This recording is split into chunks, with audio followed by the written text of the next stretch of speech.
photo box. There you go. Ah, there we are. Hi, guys. Renee and I were having a conversation this morning. And I suppose some people would find it somewhat morbid, but needless to say, it was an unusual conversation, as things tend to be between him and I. It had to do with how we wanted things to be done at the end. And personally, I don't want to fuss. I told him that I wanted to be cremated. And I expected, some resistance. No. No. What did you say to me? I'm bringing marshmallows. He's bringing marshmallows. So he'll be absolutely sure to make sure that my final wishes are met. But he's bringing marshmallows. Just to see the look on the mortician's face. That's true. Yeah. That's the only reason. Although, and a snack. And a snack, yes. Yeah. Everybody else has to bring the graham crackers and the chocolate, right? Yes. Okay. Good to know. Good to know that I'll be missed. We'll be missed. Yeah. But I'm not going hungry. No, that's true. Yeah. Never ending fun around here, I can tell you. Today we're going to be painting Spring in the Garden. This is the last one in the series for the garden series. I love these ones. I love the background. I love the watering cans. I love the little birds. Everything about it really appeals to me. But when it came to putting a specific flower in it, I kind of hit a brick wall. And then I thought, instead of thinking traditional gardens, why don't I think more along the lines of wildflower? Now, in the U.S., I know that dogwood is a popular flower that blooms in the spring. We also have dogwood, but it's not the same thing. So we have this wonderful ground cover plant that grows in the forests around here everywhere. And it is called Northern Dwarf Dogwood. And its nickname is bunchberry. So I thought that it's such a pretty and such a delicate flower, and it blooms here in the later portion of the spring because, well, there's still snow in the woods. But, pardon me, I thought it would be appropriate for this. So it's going to be a fun one to paint, and I think you'll really enjoy painting this dwarf dogwood. It's a unique flower, and it grows everywhere in the woods around here. So I thought it would make a pretty, if unusual, choice. So that's what we're going to be painting. And then before we get started, we're going to talk about the giveaways today. We have something a little bit different this time around. We have some wonderful drawing sets going out. So you'll get a Create bag. You'll have some Dynasty brushes in there, of course. And then we've got a wonderful drawing set. They could be tinted charcoal. They could be tinted graphite, or they could even be colored pencils. But we have sets of pencils to give away today, which I think is so exciting. And in order to get your name on the wheel for that giveaway, all you have to do is join us in the chat, hit the share button, hit the like button, hit the follow button if you're on Facebook or Instagram, and please, if you are on my YouTube channel, please hit the subscribe button and turn on your bell notifications so that you get notified anytime that we go live or when we post new video. And that's it. At the end of the live today, we put everybody's name on the wheel and we spin it, and 3 of you will win one of those pencil sets with the Create bag and some fabulous Dynasty brushes. So we have a full day today, and I'm really excited because I'm finally feeling more human. Okay. I'm feeling more human, and I'm really excited to paint because I've missed you guys. I got a puppy. You've got a puppy. A puppy that desperately needs to go for a walk. Do you want to go for a walk? You going for a walk? Yeah. That was just mean. Look what you did. Because she's going to be impatient now. Look what you did. Are you hurting me? Yep, she's herding him up the stairs. Let's go. There we go. Okay, guys, if you are ready to get started on Spring in the Garden, so am I. How do I do this? There it is. Okay. Look at that. Boy, when he gets us set up, we're set up. Who did I miss today? I haven't missed anybody. Marjorie Eaton. Hello, sweetie. And Robin Storm. And Denise Chavez. We have the strangest conversations while we're setting up cameras and whatnot here. I don't know how we got on the subject, but discussing how I wanted things to go at the end was just sort of popped up. And when I mentioned I wanted to be cremated, he very nonchalantly informed me that he was going to bring the marshmallows. So, which was no great surprise to me. Let's see, who else am I missing here? There's Karen Jones. Hello, sweetie. And Kathy, I know I'm going to get this. Mayo Latese. Hello. And Sabrina Blair, good afternoon. And Carol Colbert, hello.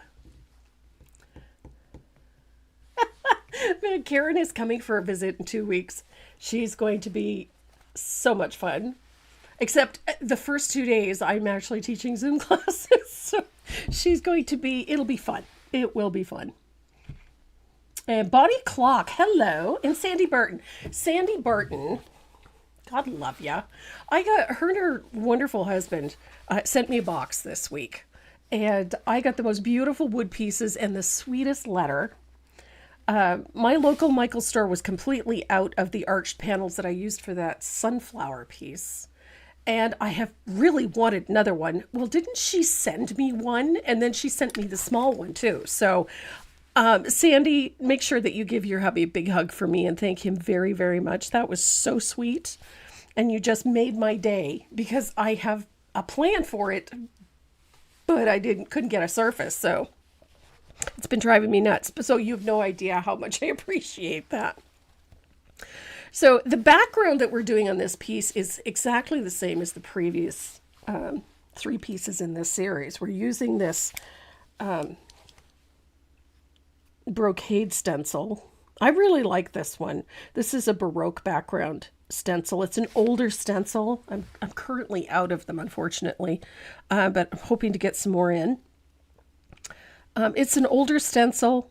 And honestly, anything with a swirly pattern in the background will be perfect. Will be absolutely perfect for this. Because a lot of it is, kind of pushed back quite a bit.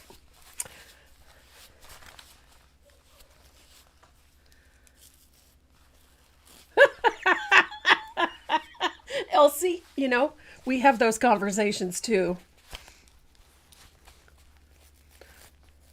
See, we live so close to the deep, deep woods that, it would be easy to hide a body. So the color that I'm going to use for this one is called Cobblestone. I'm going to go get the original so you can see it. What we're trying to achieve with this background is very subtle patterning. And let's see if we can do this without glaring you out. So it's a very subtle look. It's there, but barely, if you know what I mean. So that's what we're trying to create. And this is that dwarf dogwood that I was talking about. And we call them bunchberry because when the flowers are almost finished, we get these little tiny clusters of these wonderful reddish coral colored berries. They are edible. They're not very good, but they're edible. But they're such a pretty flower, and they come in blankets around the forest areas here. So they're very, very pretty. It's a ground cover. They like really acidic soil, so they're perfect in the forest. They don't like direct sunlight, so they're all over the place when you're walking through the woods. They're just gorgeous. So that's the flower we're going to paint today. It's the bunchberry or the northern dwarf dogwood. It's a pretty piece, and I love, love, love the colors in this. So for this background, we're using the color Cobblestone, which is that warm gray. I think a white is too harsh for this background. So I really wanted something that was a bit more subdued. So I went with cobblestone. And I wanted a warmer gray to keep things from getting too cold. And I didn't want anything too bright so that we would get nice subtlety back there. So I'm using a 1/2 inch Stencil Pro stencil brush, these red-handled ones. I like the 1/2 inch. It's ideal for this size stencil. You plan on enlarging this? And which background stencil would anyone... I would choose something with a really nice brocade or a large swirly vine pattern. That's what anything that kind of vaguely resembles wallpaper, I think would be a really pretty one. It's going to be subtle anyway, so you can almost choose just about anything. So I'm going to put a soft application on. You don't want a fully opaque application because then you're going to have to work awfully hard to make it a bit more subtle. So I'm using a light application,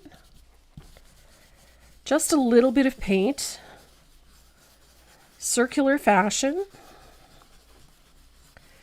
Don't forget to change directions from time to time too. Whoops, I moved my stencil. Didn't take my own advice. Tape your stencil in place so it doesn't shift. It's the best advice I can give when you're stenciling, and I didn't even follow it. Silly bunny. There we go. Little piece of tape in place makes a world of difference. And if you're not sure if you have too much paint in your brush, 2 things. Blot it a little bit on some paper towel before you go to your surface. And then when you start applying color, start out here on the plastic of the stencil so that when you actually get into the open area, it takes off some of the paint so that you're not going to end up with a fully opaque slop of paint in the middle of your piece, because that would be no fun at all. So we're going to cover the entire surface with this pattern. And this is how I like doing it. I like to leave about 1.5 inches on the bottom and then zigzag it this way. And I'll show you why I do it this way in just a sec. I'll turn it around and do it because I'm a knucklehead. There we go. All right. So I got there, that's better. The reason I do it this way is quite simply so that it eliminates any bricking. So it doesn't look like you've lined up bricks. And it makes things look more fluid. So that you end up with a nice uniform looking finish instead of, blocks. Blocks just look difficult, and it's difficult to hide those types of boo-boos.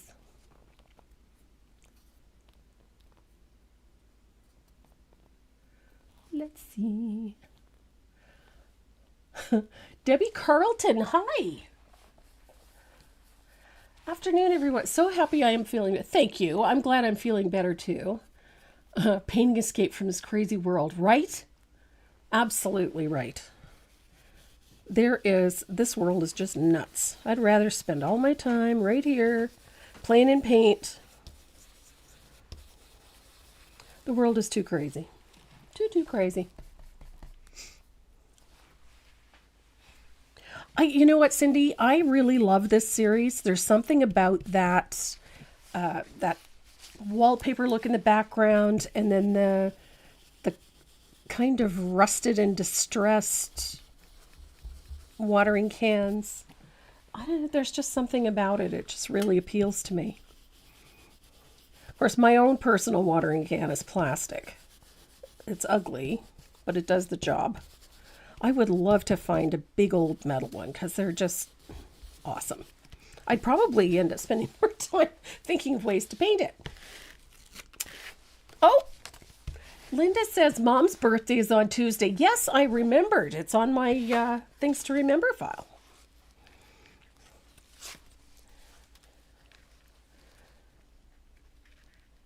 Important things to remember. Mary's birthday is on Tuesday. Happy birthday, Mary. Mary and her lovely daughter, Linda, were so sweet. I have not been feeling well the last month and a half. And the other day I got the loveliest bouquet of flowers from both her and her mom. They're just so pretty. They're sitting right on my counter directly behind me. They're so nice to have in the studio. Today is an ugly day, like just a truly ugly day. It's cold and it's raining. We were supposed to get a little bit of snow, but instead, what did we get? We got rain, and it's ick. So it's not only is it raining and gray, it's cold. So my wonderful husband is upstairs putting on a fire because I hate being cold. And I'm very rarely cold, but I'm cold today.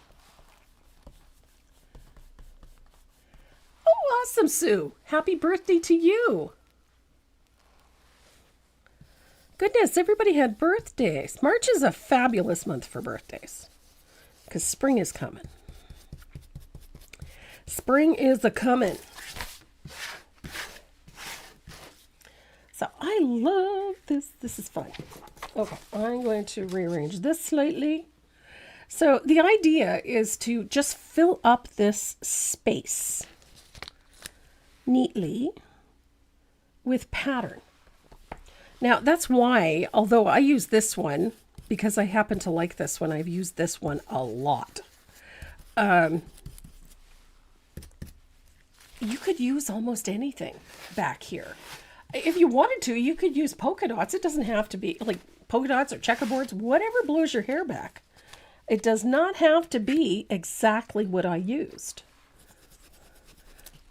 Simply because all you're doing is just creating a little interest back there. That's it. So that way, this looks like one uniform piece as opposed to, a brick and a brick and a brick and a brick. So much simpler. So that's our background. Super simple stenciling back there. Very pretty. I've got a fun piece for next Saturday too. I think it was about 2 years ago. We did the Farmhouse Country Kitchen series. Well, I can't leave that well enough alone. So I started working on another series to go with it because that's me. I love that look. So I'm working on another series with that. So next Saturday, we're going to be doing a coffee pot. And that one's, I think it's going to be fun. I know. This is such a pretty background. It's very elaborate.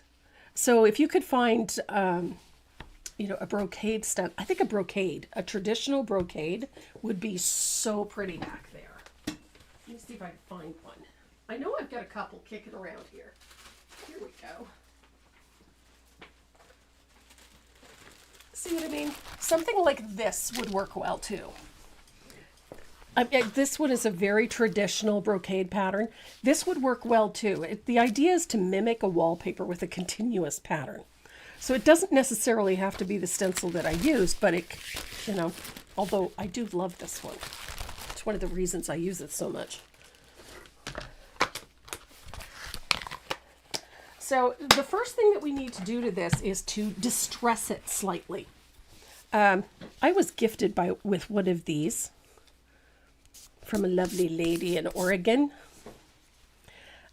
She was so sweet. I was grumbling about Sanders, and she sent me one of these. I hadn't seen these. And then I thought, well, that's neat. And I like the size. Everything about it was really appealing. Oh, these work like a hot damn, let me tell you. She got these off of Amazon. And this thing is just like the bee's knees. So we're going to distress this, but when you're doing it, you need to do this in one direction. You don't want to sand all over the place. You need to go in one direction. So just choose a direction. Doesn't matter which one. Could go diagonal, horizontal, vertical, whatever. but stick to that direction. And it's a light sanding. We just want to lightly distress this. I'm using a fine sandpaper. I don't want to gouge this surface, but I do want to soften and distress this a little bit. There we go. And because this is such a good sandpaper, it works really well. So I've given that a light sanding. And I'm going to wipe this off. I'm going to take off the dust. And then I'm going to take that piece of shop towel. I'm just going to moisten it a little, and I'm going to wipe off the excess. So you can see that I have distressed and worn this a little bit. It's not all the same. Gator, that's it. Thank you, Lucy. That's what it's called, a gator sander. It's a great little rig.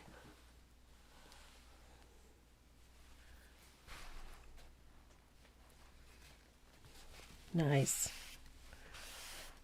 There we go. So we have our lovely little background. So I'm going to dry this, and I'm going to get a little bit of lamp black. Don't need a lot at this point. And I also need my fugly brush. Ta-da! In case you were wondering why it's called a fugly brush, this is why. Because it's fugly. There we go. So we have nicely distressed.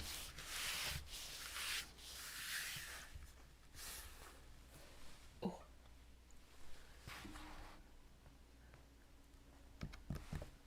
You feel as though the pattern could be flocked. You know, I suppose that would be a neat effect after the fact. My goal in this is to subdue it a little bit so that it's not a feature, but in a soft element. So we're going to thin out some lamp black, and I mean really thin it out. We want to water this right down.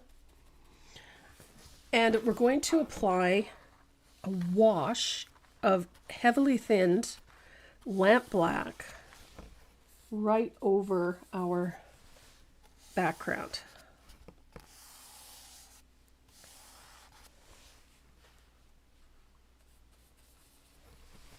Like so.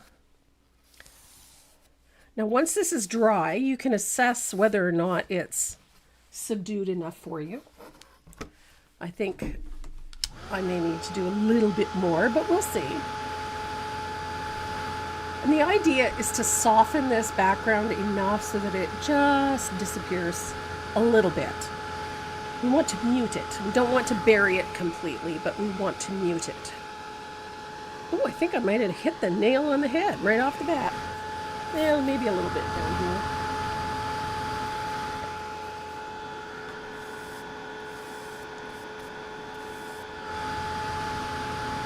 The nice part is because it's a wash, you have the ability to control it and put it in specific areas. So if you see a spot that is perhaps a little wanting.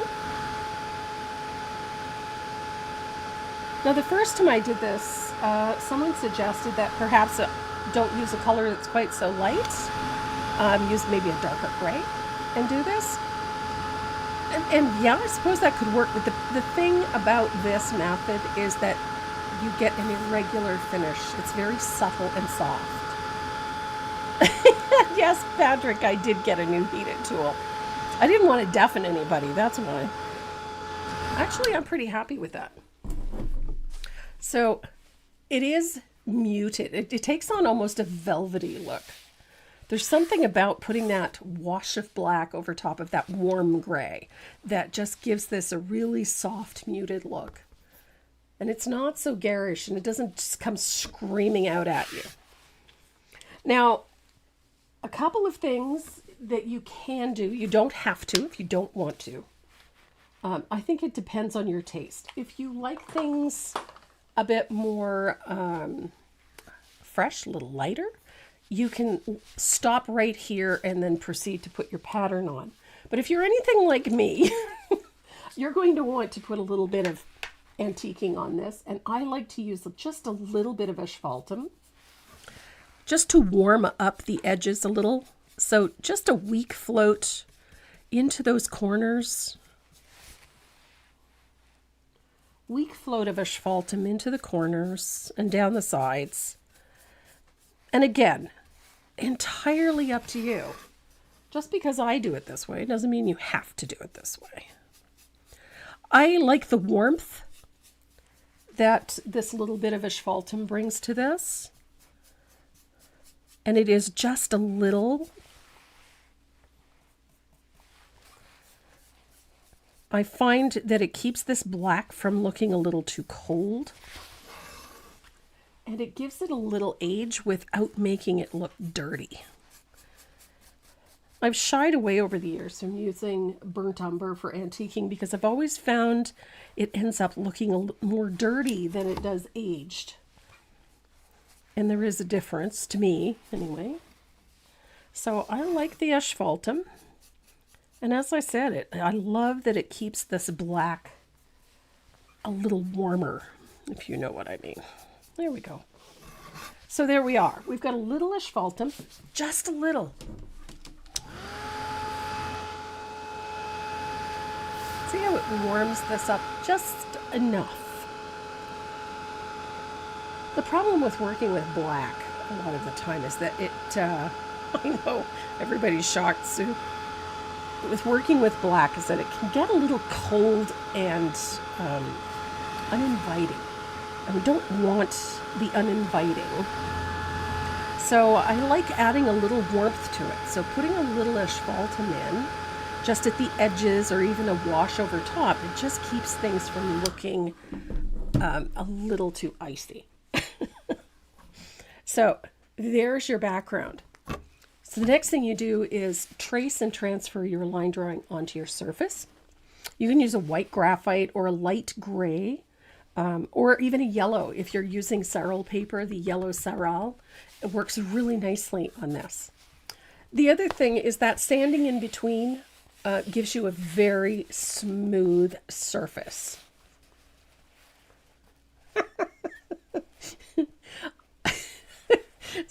Sue Braun and Patrick are having a little bit of fun at my expense. Anybody that doesn't know me very well probably wouldn't get it, but I like that dryer is too loud. Can't hear you. This thing is really quiet. Hi, Jill Savard. It's foggy there. It's raining here. You're in Ajax. I'm in New Brunswick, and it's raining. And Elaine Vitamin, nice to see you here. Joanne Mueller, nice to see you. I love my heated tool. This one is brand spanking. This is the Ranger heated tool. You can get these on Amazon. I love these. These things are just the bomb. This, if you were watching the Calla Lily video a couple of weeks ago, my heated tool decided to pack it in and the element went. So of course what happened was the distribution of power in it, it ended up sounding like there was a jet taken off in the studio. So I had to get a new one because I discovered I can't paint without one. I'm so impatient, and I'm so used to being able to, dry the paint and move on. Yep. So, ta-da! Magic television, right? So I've got my surface. I've got my line drawings already traced on. I put my base coat on the watering can. And the color that I used for this is Williamsburg Blue. It's very quickly become a very big favorite. Hi, Cheryl. Thank you. I am feeling much better. And Julie Verano. Julie's an absolute sweetheart. Her and I met, I think the first time, we're going back a long time. I'm thinking it was, we were in Los Angeles. she took a class with me back then. We were painting an angel. And then when I went to teach for her chapter, her and I sort of reconnected. And she's an absolute sweetheart, one of the sweetest people I know. So it's so nice to see you here. And Kathy Gunther. Oof. How long before this shiny new heat it tool becomes a fugly heat it tool? I give it a week. I haven't gotten there's not a drop of paint on this puppy. Not a drop. But there will be, I can guarantee you. And it won't take long. It never does. So for this, we're going to start with the watering can. Now, one of my favorite colors to work with blues is some kind of a red. Anaheim. That's what it was. It was Anaheim. We painted the Angel Gabriel, or the Angel Michael, sorry. I've done 3 of those. There was the Angel Gabriel, the Angel Michael, and I think it was Saint Patrick. But I've done 3 of those. So, yep.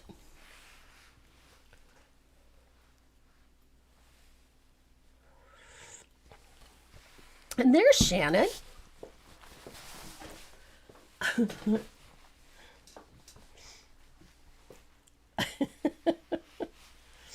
Now, the color we're going to use for this watering can is called Red Spice. I love this color. Somebody said, well, could you use burnt sienna? Yes, of course you can. But the Red Spice is a bit more transparent, which is one of the reasons I like it so much. I tend to gravitate towards transparent color a lot. I got my paint order the other day. I realized I was running out of certain things and it was time to order some paint. So I ordered paint and my shipment arrived the other day. Oh, goodness. It took me 2 hours to put it away. A 30-pound box.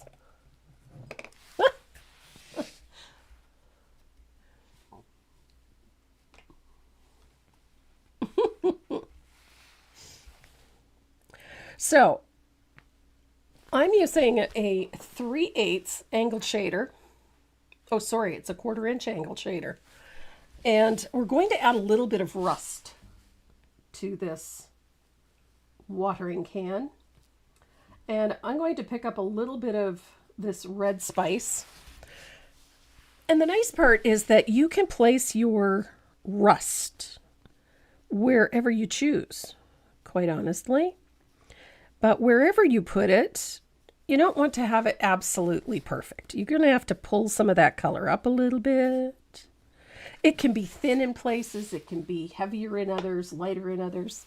It could be almost transparent. And it doesn't have to be in one specific location. Generally, I try to think about how the watering can is used and how water would flow on this can and where it would collect. So, oh, Nancy, I hope you feel better soon.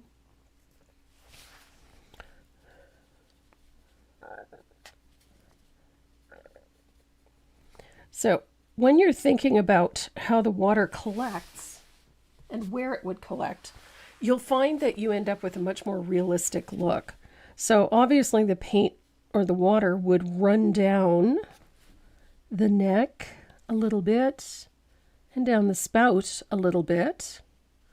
So little patches, like so. And again, they don't have to be perfect.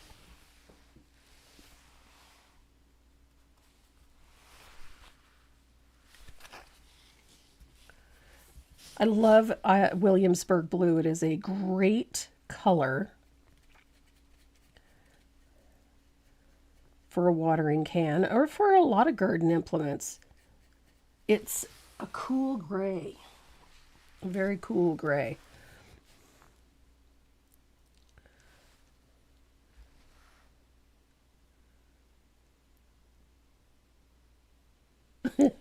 I love my heated tool. So when it comes to putting this rust on, you can be very picky, very choosy. You can put it where you want. It doesn't have to have a particular pattern. Just make sure that you put it in areas that you would anticipate seeing some rust. Just makes for a more interesting piece. And it's such a great color.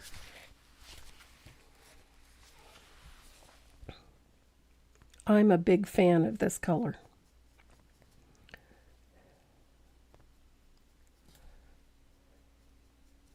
So I got a part of my paint order. I got some of the new product from Decor, the Love Color frosting.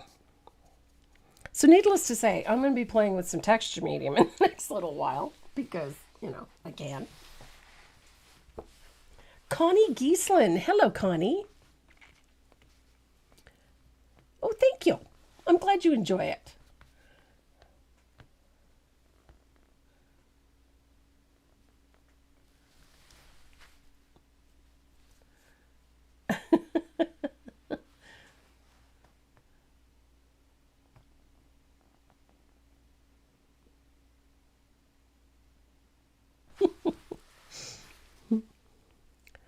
So I'm going to finish up a couple of little bits, and then we're going to move on to another spot on this watering can.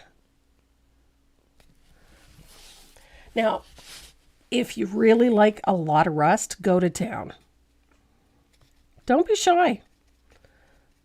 It is your watering can. You can do whatever you want with it. You want it to be super rusty? Go for it. I'm a fan. I really love lots of rust on it, personally. I just have a tendency to dial it back a little. Oh, Sandy, I cannot wait to play with mine. I just got some. So, one of the colors that I have been out of forever and a day is sand gray. I love this color. Sand gray is a really warm, light gray. It's lighter than Dove gray was. Let's put it that way. And I love this color because it's nice and warm and it's muted, but it also mixes with blues very nicely. If I can get this open. Oh, my stars and garters. I really think that the fellow that seals these things, I think he enjoys his job a little too much. That, you know, that heat shrinks these things on here. I don't know, they must have changed the plastic. They're really hard to open. There we go. Good grief. So, I've got a little bit of sand gray, great color, and a little bit of Williamsburg blue. We're going to make a very light blue gray out of this.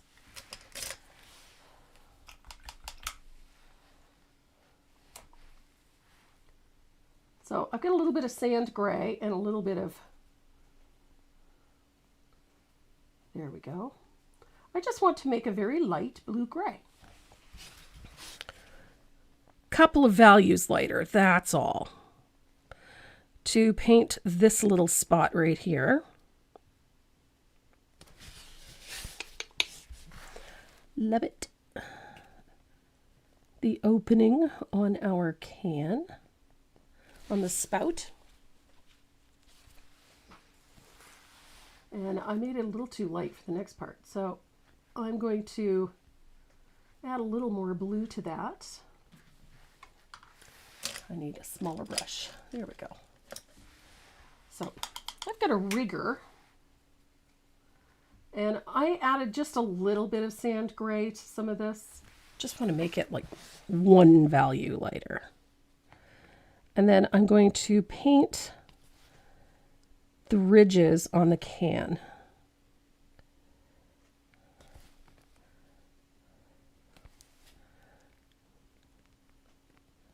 Now there's going to be a slight gap between these ridges. That's okay. Don't worry too much about those.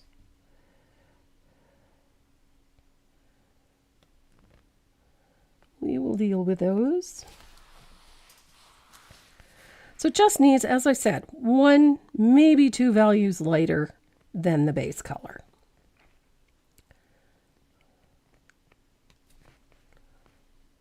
There we are.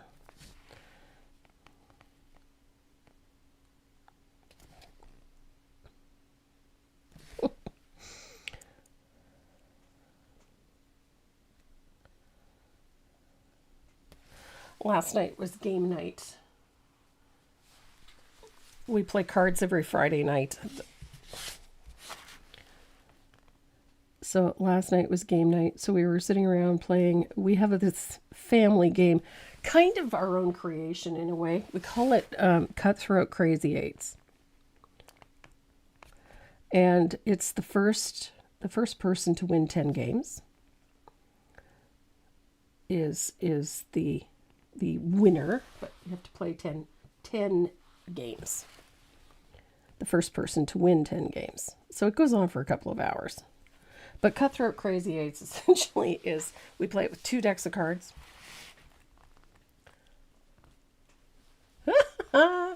Muchas gracias, Virginia Ruiz. Muchas gracias.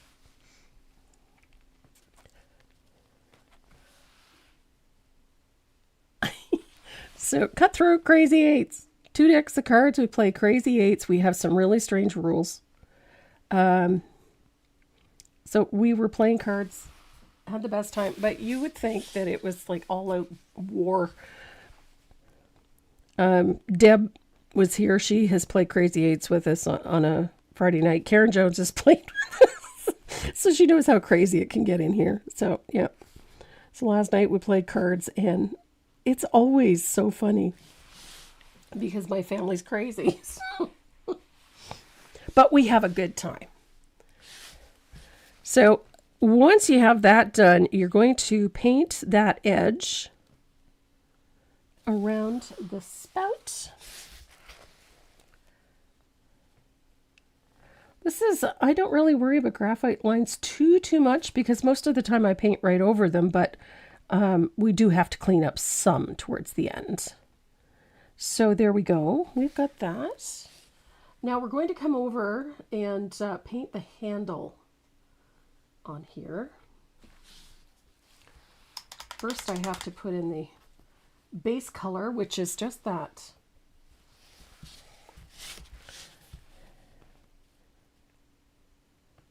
Williamsburg blue in here. And there is a little handle there. Okay.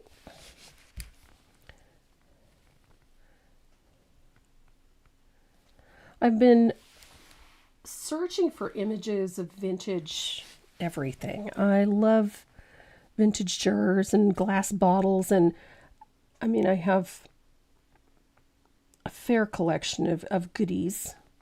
But there's certain things like old watering cans and old tin cans and things like that. There's something about them that really would slate gray. Yeah, add a little white to it. A little bit of warm white to your slate gray. That should work fine. Hi, Kathy Johnson. Well, I'm glad you joined us. I have a lot of fun. It's just paint.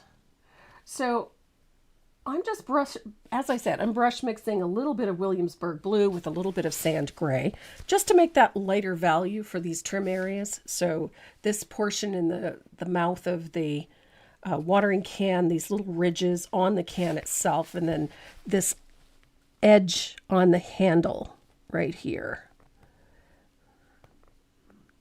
So I'm just using that mix. It just needs to be 1 or 2 values lighter.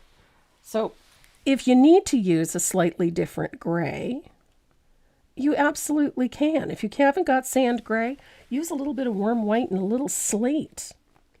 Or even a little bit of cobblestone will work. It's just, you just need to change the value of the blue slightly. And I went with the sand gray because it's a gray. And it's a warm gray, but it works perfectly for this. But if you don't have it, any light value gray will work just fine.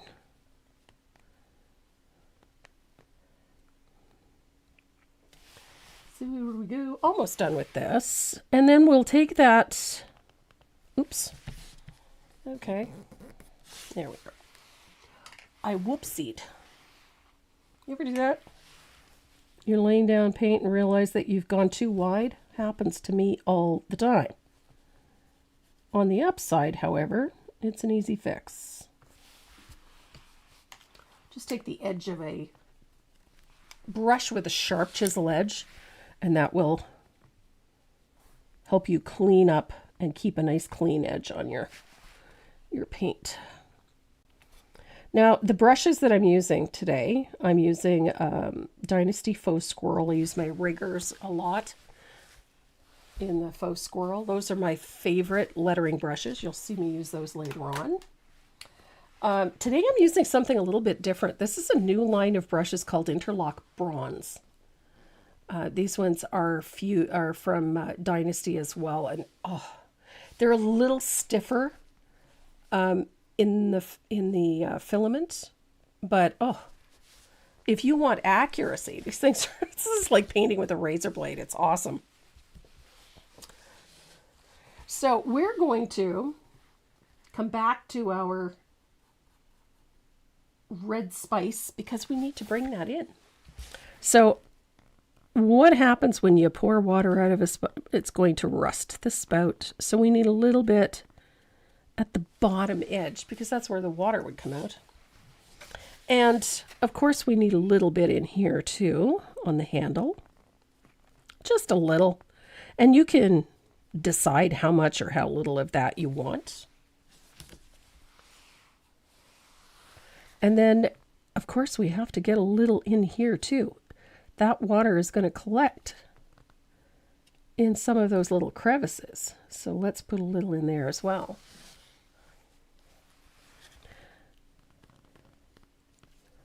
I love this color. There we go. Okay, I think I'm liking this.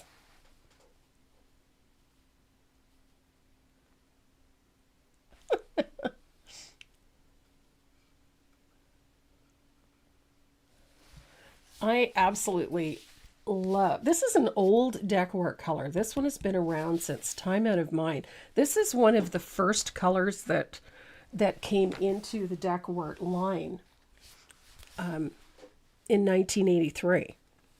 83? 85, sorry.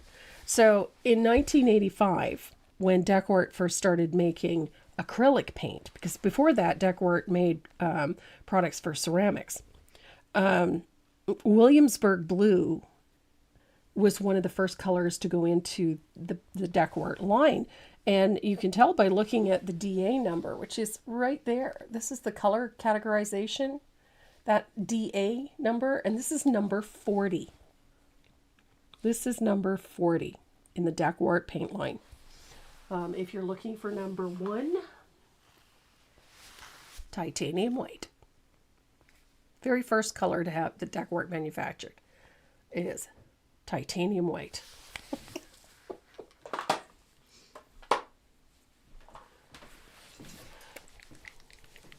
So it gives you an idea of how long some of these colors have been around. This one here, Deep Midnight Blue, which is another one that I really like, is also an older color. This one is DA 166. So this was probably about 2 to 3 years later. Yep.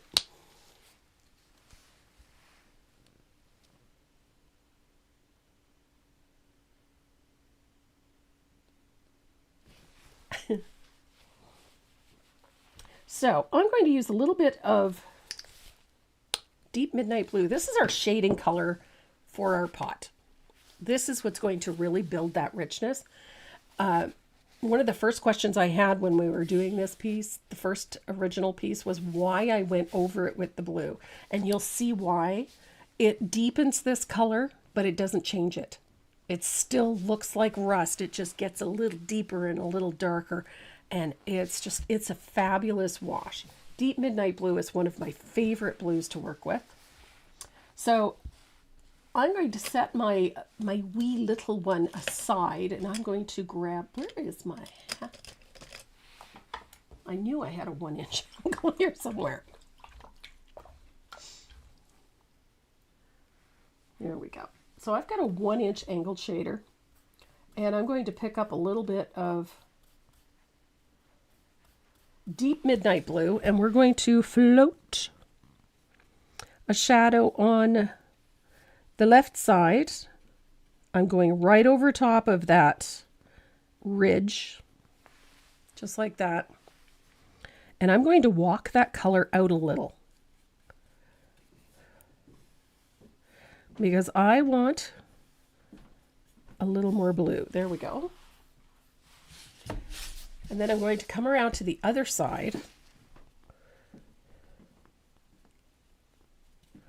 And I'm going to walk that blue out quite a ways. I want it to come almost a third of the way across. Make sure you get up underneath those flowers with that blue. Right in there. That float's going right over top of all of those things. I know it looks really sloppy, and it is, but that's okay. It's a beat up old watering can.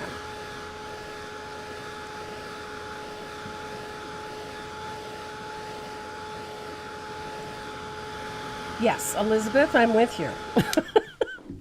I've had enough with the head colds and the COVID, the whole 9 yards. That's enough. So this is dry, so I'm going to go over it one more time, because I want a fairly dark shadow back here, like that. And then I'm going to do the same thing on this side. Now the one on the left is going to be narrower than the one on the right.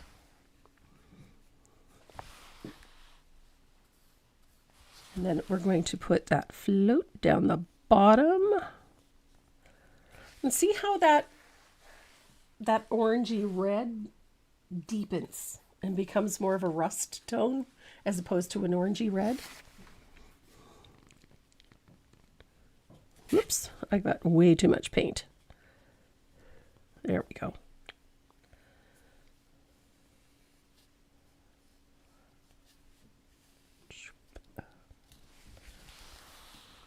So I'm going to switch to a 3/8, I think. There we go. I've got a 3/8 angled shader, and I'm going to pick up a little bit of that fabulous blue. I'm going to float right across that ridge right there, right over top of that rusty blue. I'm going to do the same at the bottom.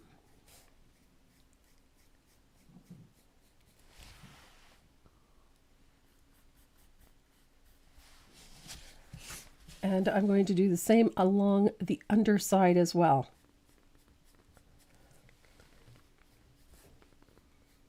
My brush did not want to cooperate. I didn't have enough water in it, or glaze. There we go. There we go. Look at that. And I'm going to do the same thing up top here. Up underneath where those berries are, over top. Just like that. Because I haven't painted these flowers, I don't have to really worry too much about Williamsburg Blue. It is a retired paint, although it's still available. You can still order it. It is retired. All that means is that it's no longer in the manufacturing chain, but it doesn't mean that they don't have it. You know, they usually are still working from the inventory that they had. So it's a great color. But if you don't have it, and you can always create one similar. So nice little float on the inside edge of that handle, like so. And then there's the top of the handle right here. It's just a little wedge, but throw a little bit in there too. And then we're going to come over here to the spout. And we're going to put a nice little float right over top of that orange, that red, and a little float there. And then I'm going to put a float there. So we have a really nicely defined, look how nice those shadows turn. All that rust turns to this really great tone. So we have, I'm just going to clean up an edge here. There we go. So our watering can is looking pretty snazzy.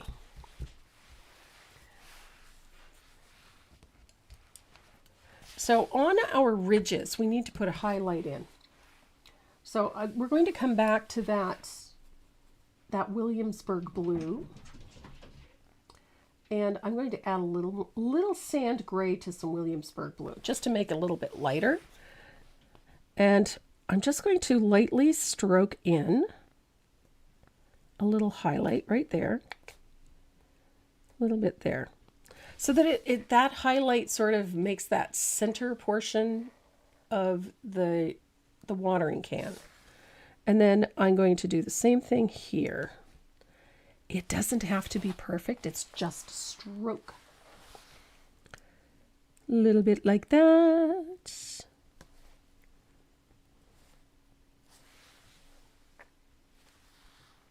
And then you're going to mix a little more sand gray into that mixture.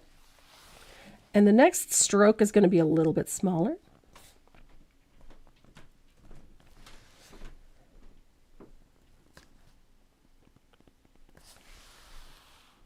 And mix a lighter value again. And it's a little bit smaller still.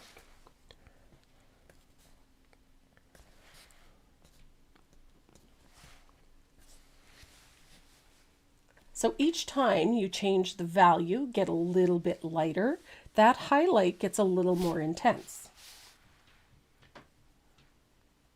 So change the value again, little stroke right in the middle. Choop. And it can look almost dry. And then we're going to do the same thing over here. I'm going to bring a little bit of that lighter value to the inside of the handle. Right there. Little stroke. Same idea, just get it a little lighter each time. Little stroke. And a little bit here. We want a little bit there.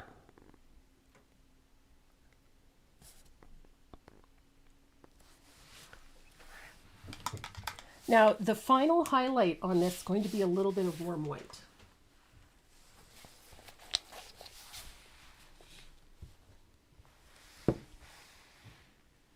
And I love this part.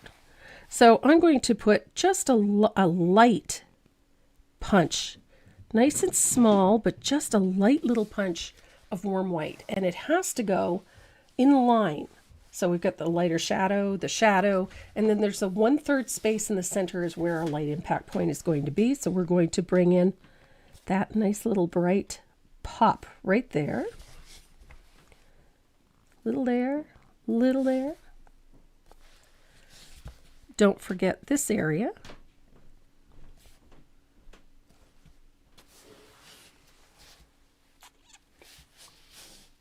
So we've got a nice little punch in those areas showing off those ridges, but we need a highlight in the center.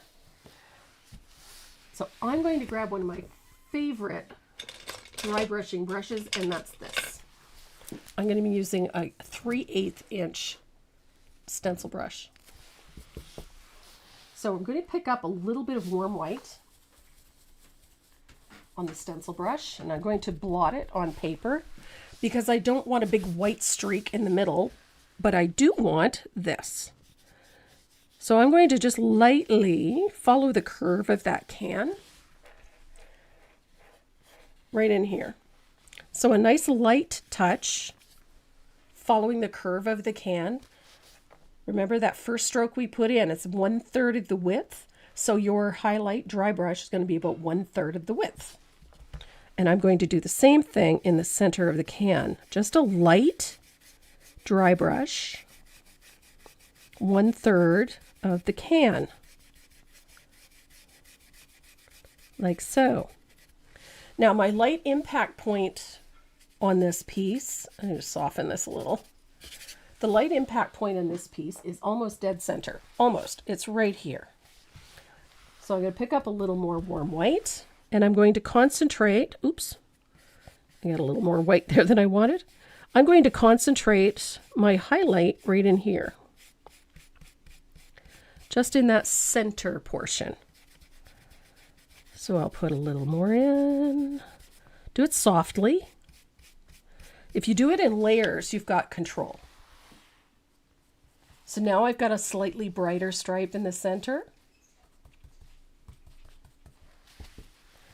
And then I'm going to take a little more and put a nice bright line in there. Right there.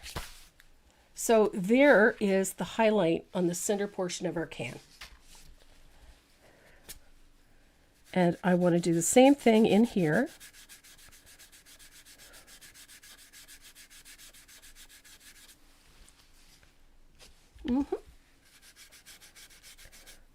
Little bit more control, be selective, nice and soft. You're better off working with almost no paint and doing it in layers than trying to get it all done in one shot. Control, control, control. And don't worry about it being perfect because it doesn't matter. It's a tin can. So there is our lovely can. Now I'm going to take a little bit of asphaltum and I want to put some holes in the mouth of the can. I'm going to do this like a star formation. Just like that. I don't want to do too many, but you know. So I've got a few in there, little tiny strokes. So nothing over the top. But I'm going to take that tiny little angled shader again. And a little bit of that lovely red. And I'm going to put a little float underneath, like the bottom of a few of these. Doesn't have to be all of them, but a little bit. And I'm going to dry that. Isn't that a fun way to do that can?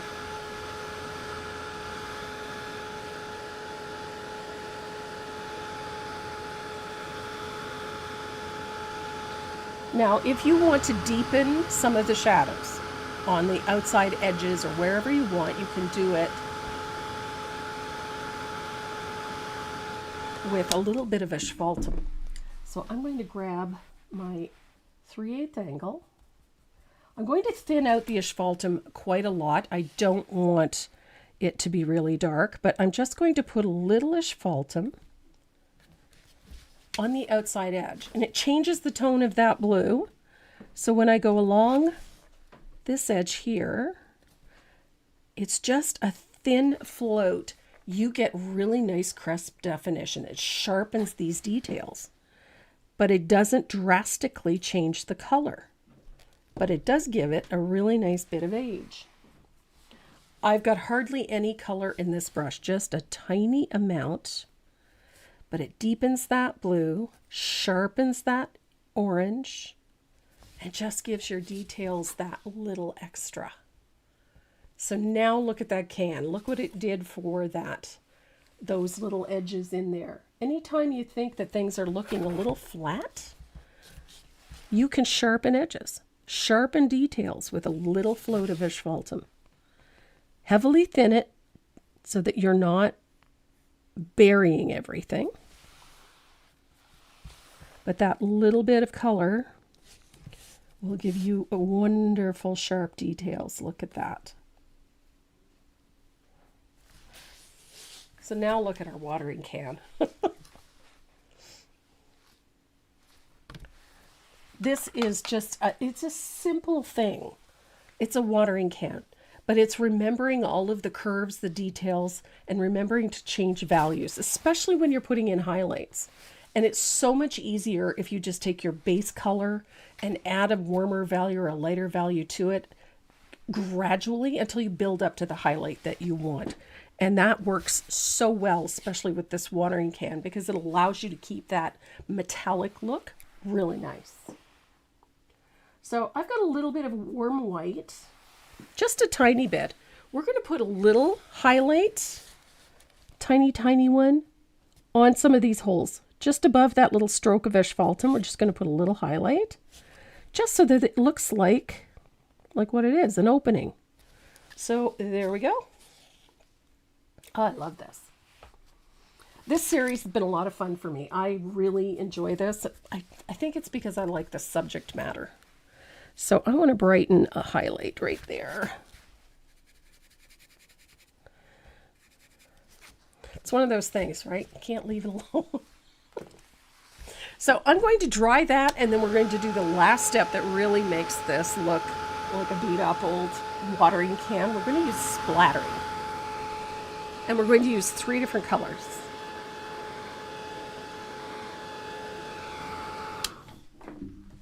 So I'm going to use a little bit of sand gray or warm white. You can use it. I have sand gray on my palette, so I'm going to use that. And we're going to use a little bit of lamp black. We're going to use asphaltum. Now, ordinarily, I would use this big old brush, but I want to keep the splatter very confined, so I'm going to work with a smaller brush for this, if I can find it.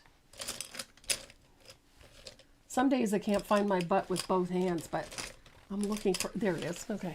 I was looking for my little fugly brush. Oh, Lucy, I'm with you. I love rustic farmhouse. Anything to do with rustic country, anything beat up. I love it. That's what we're doing next Saturday. We are doing a rustic country kitchen piece with a coffee pot on it. So the first color we're going to work with is lamp black. I'm going to pick up just a little, and I'm going to thin it out. And we're going to use a very fine spatter on our watering can. Just like that. And just target the can. And then I'm going to use asphaltum. Little bit of asphaltum. Now the reason I use 3 colors is I really want a warmer appearance. I want this to look a little dinged up, that it's been around since time out of mind. So I'm being very selective, and I like that little bit of warm in there. And then I'm going to use that sand gray. You could use warm white, but I like the idea of the sand gray. So I'm going to use the sand gray. So we got a nice little spatter, just a little bit. Don't want to overdo. There we go. Now I'm going to clean up my brush. And I got a couple of spots where I got the sand gray on the background. So I'm just going to wash it off with my brush. Here we go. So I know that it's hard to see all of that on this camera, but I'm going to bring it up closer so that you can see that little speckling, that rusty detail. You could even put a little of that red spice in there. I think it would be so pretty. But yeah, so we've got a great looking watering can. I'm going to dry all of that really well, because if I don't, I'm going to smear it. It's just me. If you had to make Williamsburg blue, which what color would I use again? Can I hold it up? Absolutely. So I really like that small amount of spatter in there. It just adds a little more visual texture to that. If you're looking for the fugly brush, I had a couple of questions about that. Go to thebrushguys.com and use the coupon code Tracy M, Tracy capital M, and that'll give you an extra discount.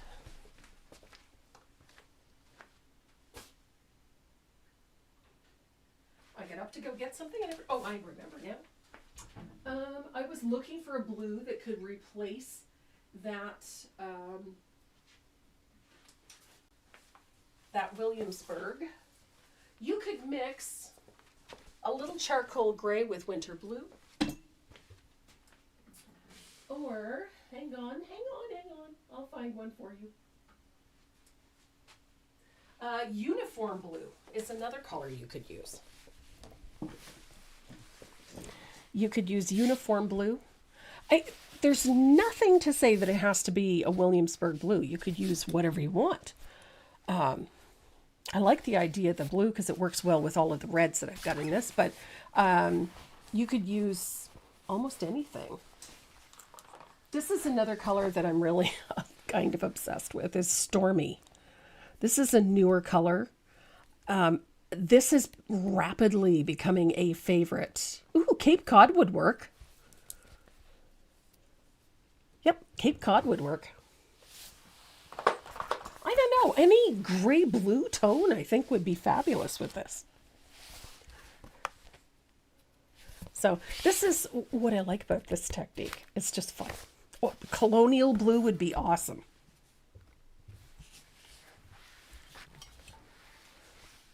So as I said, I just tidied up my painting storage. And it's a mess. Well, it's not a mess. It's organized now, but it's just ridiculous. So if you're shopping for brushes, doesn't matter what brand, quite honestly, but I mean, I highly recommend Blue Mist. I have some of that. Yeah, Blue Mist, I think. It's a little light, but you could, yeah, why not? Blue Mist, I think, would be pretty. Blue Mist has got like that greenish gray tone to it. That would be really nice. That's what I mean. I'm not married to using a specific color. I just really like this one. It's one of those colors that I found in my painting cabinet and was sort of went, that sounds like a good idea. So, very pretty. I like it. We're coming along. I dropped my brush in my paint. That's great. So I'm going to dig out a nice big round brush. I must have a round brush here somewhere. Oh, I've got a black gold round. So we're going to put a little highlight in the background. And I'm going to do that with a little bit of either warm white or sand gray, either one. I'm kind of enamored with the sand gray these days. But either way, you're going to thin it out quite a lot. You want this very watery. And for good reason. I'm also going to grab my mop brush. So back here, up against our watering can, we're going to put, I've got way too much color in there. Okay, I got more water now. We're going to put in a little bit of, like I said, warm white or sand gray. Either one will work. Although I think I've got a little too much here. But we're going to put just a squishy wash. Let's call it a squishy wash. Nothing too neat and tidy, quite honestly. It's just to put sort of a soft highlight in the background behind our watering can. I'm just going to tidy that up because I made a mess. And I'm going to use my mop brush to soften it. There we go. So it doesn't need to be super bright.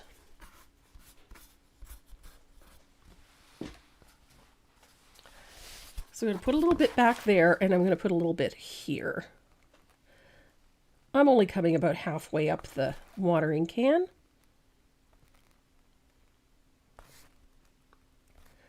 And as I said, it's just sort of a mishmash, a wishy-washy application of very heavily thinned color. Neatness doesn't count. There we go. It's just to put a little soft highlight back there. You could float it in, but I always find that a little too rigid. So I really like the sort of the wishy-washy effect much better. And you can always come back in and put more if it's not light enough for you. There we go. But we need that slightly lighter value back there for a couple of reasons. It's going to define that tabletop for us. And then we're going to take that angled shader and lamp black, and we're going to put a float at the tabletop. And before you do, get rid of your graphite lines at the tabletop. We want to get rid of these, because if you don't, they're going to be trapped there. And then that's not going to look right. So I'm going to put a float of lamp black right along that tabletop like so. And right there.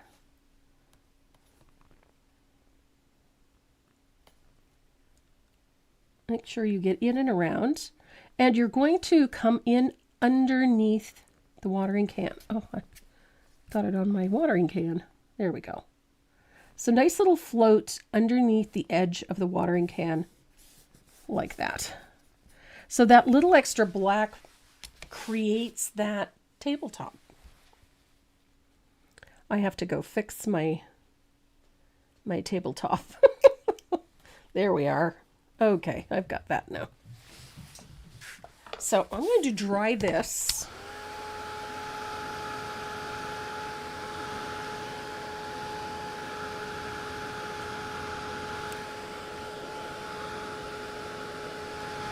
Look at that.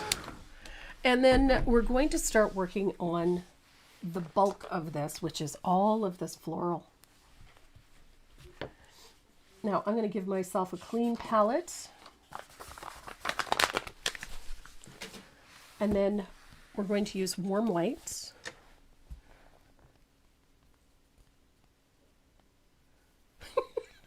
Carol, yeah, I'm not sure that I could.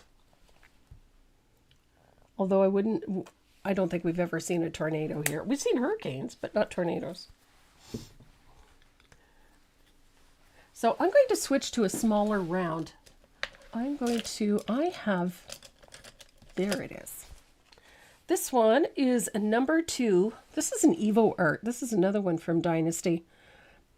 I've never been a big fan of super soft brushes, but I'm quickly becoming one because of these. The bristle is soft, but because they've made them just a little tiny bit shorter than you would typically find, I really love this one. It's a little stiffer, even though the bristle is soft. I saw a question there. You said that this is the last watering can in the series. How many are there? And can I tell you the names of them? Yes. This is the last one in the series. There are 4. There is Au Jardin, which is in the garden, summer in the garden. And then there is autumn in the garden. And then there is, I believe it's called Christmas in the garden. And then this one, which is spring in the garden. And they all use the term Au Jardin.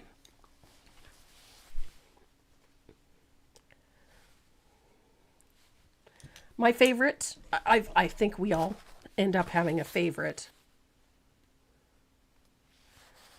And I really love, hang on. The first one, which is Summer in the Garden or Au Jardin, has got Magnolia on it. And I love the color palette in it. The Christmas in the Garden one is another one that I really love. It's got holly and berries and a chickadee. And something about holly leaves. Anything Christmas is going to have holly in it for me. I'm a big fan. And then the Autumn in the Garden is all different colored maple leaves. And that's another favorite. I just like the idea of, stuffing flowers into a watering can. So I'm going to show you a really nifty technique. I mean, if you've been watching a lot, you've seen me do this before. But for some of you that have not seen me do this, when it comes to base coating circles, we have a lot of the time I think we just have issues. Because by the time you start base coating a circle, you never get it circular, for one thing. And the other issue is that they all tend to get a little bit bigger as you go. So I have a solution for that. I like using a stencil. I can use these, or I can use a stencil to do it. Anything with a nice round circle is a great way to do this. So we have a fair amount of berries in this one, and they're roughly 1/4 of an inch. So I'm going to take a little bit of warm white on my stencil brush, and I'm going to use the stencil to base coat my berries. The reason I like doing this is because, one, your berry size stays consistent, and two, it's very fast. I like putting white down when I'm painting red berries because then they get nice, especially on dark surfaces. Then you get nice, big, lush berries. Wait a minute, I got a bigger berry here. And this is just a really quick and easy way to get perfectly round berries. Why torture yourself needlessly, honestly? I'm going to do it that way.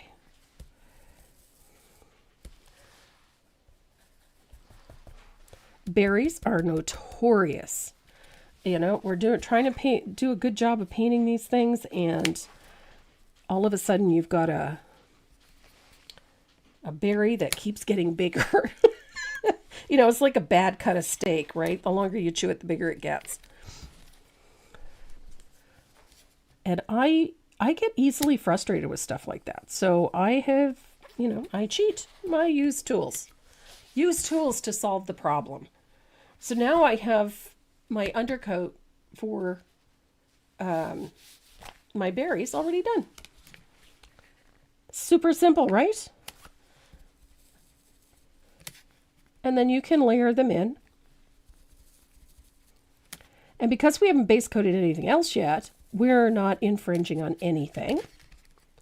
We're not messing anything else up. Look at that. Such an easy way.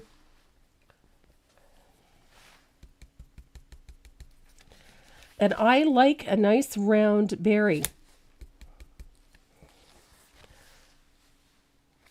This is just such a simple way to do this so that you get consistent size, consistent shape, and no tears because your berries keep getting bigger.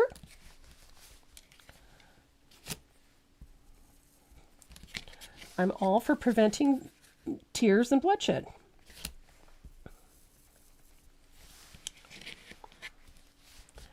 I have a visitor in the studio. Miss Airy is down here, which means that Taz won't be far behind. Oh, no, she's going back up. So we have nice crisp white berries. Now, you can put your base color on this way too. Yeah, absolutely, Sue. It's not cheating if it's a solution.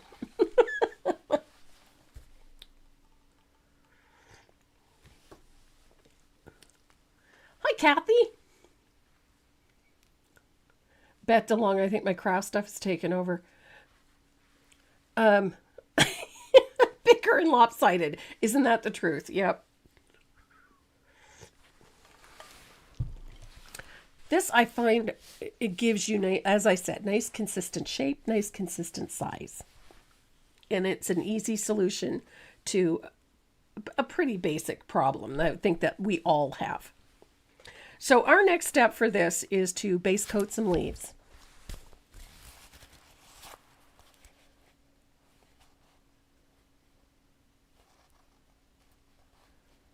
Yep, Kathy, I agree. Chris has got some really great ones. I have shape makers. I think every painter has developed some, but I have shape makers. I like Chris's. I have a full set of Chris's as well because I like her tools. She solves problems.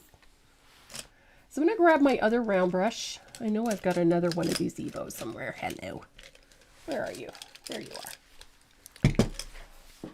I have more brushes than Carter's got little liver pills.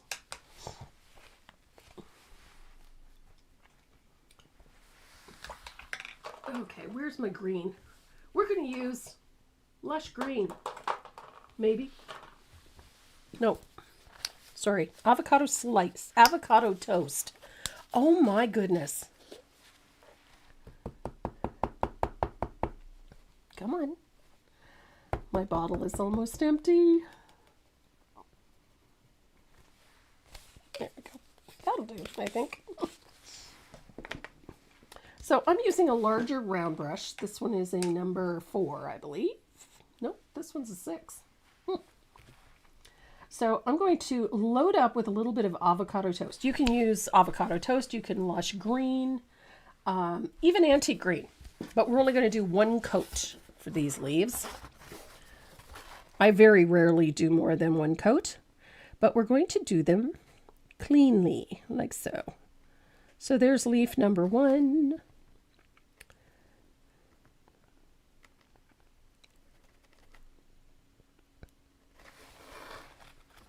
One simple coat.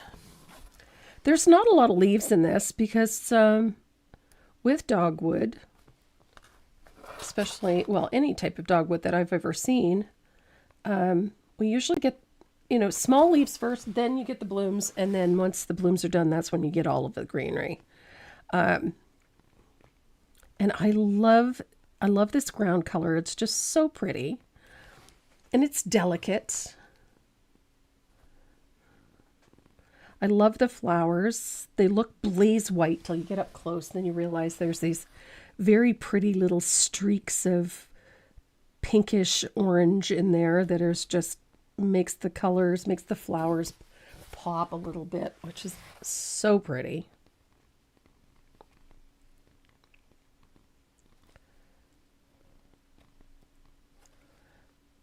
So there we go. I like to keep the leaves simple. We're talking 2-3 strokes with a brush to fill them in. I don't do a lot more than that because honestly it isn't necessary for how we're going to be doing these. There we are. These leaves are pretty simplistic. There we go. And we're going to do something similar to the flowers. When you see how the flowers are created. There we go. This is why you don't need a ton of green on your palette, because we're not using a lot of it.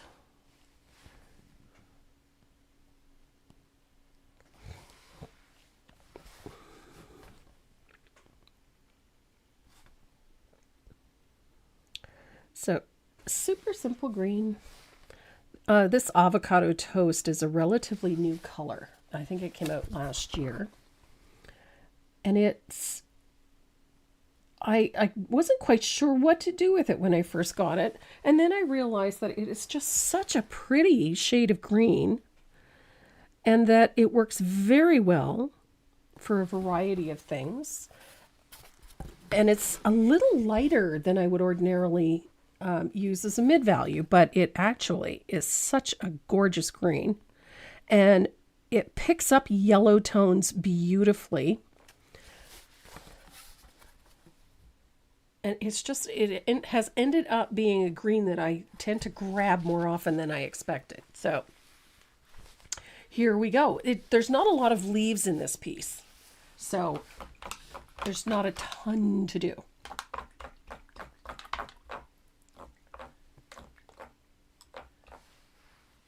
So I'm going to dry all of that, and then we're going to shade and highlight these leaves before we do those flowers. We're also going to base coat our berries before we do the flowers. Wait, I missed 3 berries. I just realized it. There's 3 over here. We're supposed to carry the color all the way over, and I missed them. So... I'm going to have to put them in. Grab my stencil brush. Oops, daisy.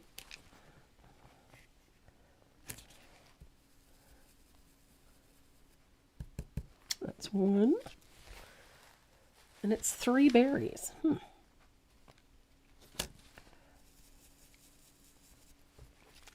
3.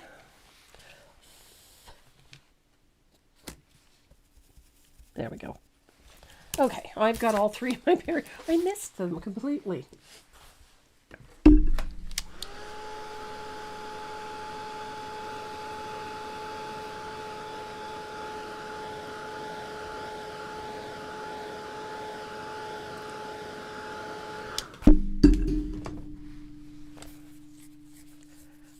Kelly, you know, what else can you use? Lush green, antique green if you have it. Yeah, lush green, antique green, light avocado. Any one of those greens is fine. We're looking for a lighter mid value.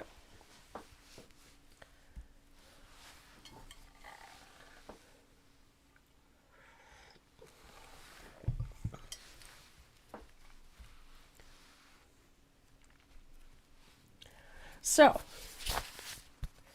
it's surprising how fast this comes together. Somebody commented the other day that I managed to paint this in the space of 2 to 2.5 hours. We're at the 1.5 hour mark, and we're 2/3 of the way through this piece.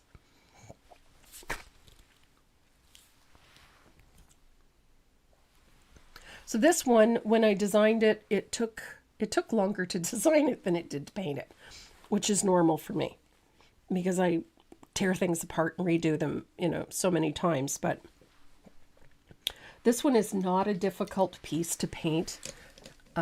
It's fast for me because I've already painted it twice, but the techniques involved are not difficult.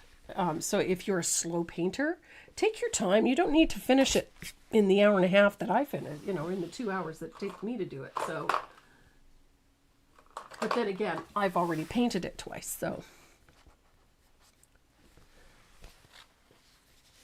So I'm going to use a little bit of Black Forest green. You can use plantation pine. We just need a nice dark, transparent green. And I gravitate towards plantation pine, Black Forest green, and black green. I like those ones. They're very deep and dark. I chose the either plantation pine or the Black Forest green for that blue cast that's in it. There's a little more blue in those 2 greens, and so it picks up the blue in this. And so it works very well for this piece. So we're going to shade these leaves with a little bit of Black Forest green. Again, like I always do, blend this color out. You don't want it full strength. If you put it on full strength, you're going to have a hard time with it. So I'm going to shade that little leaf that's in the background, and I'm going to put a U-shaped float at the base of the leaves. Just like that. Nice little U-shaped float. Start at the side, come down to where it joins the leaf, and then come back up the other side. Nice little U-shaped float. Thin out your color. U-shaped float.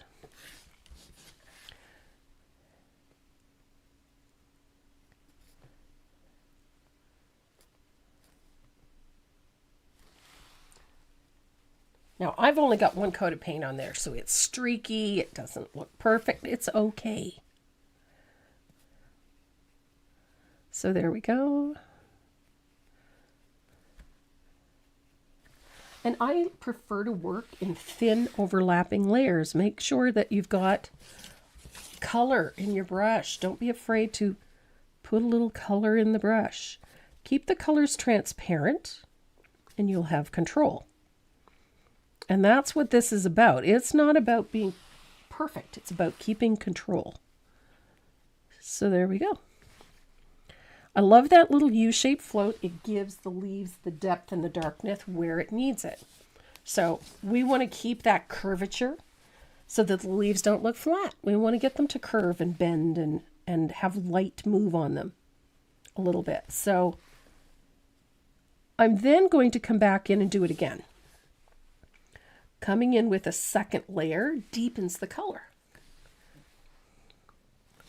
and gives it richness and depth. Layers, layers, layers. It's all about the layers. When you put layers on, you get a little more depth each time. More layers, more depth. Look at that color. That black forest green is just so pretty. Sort of has that teal tone to it.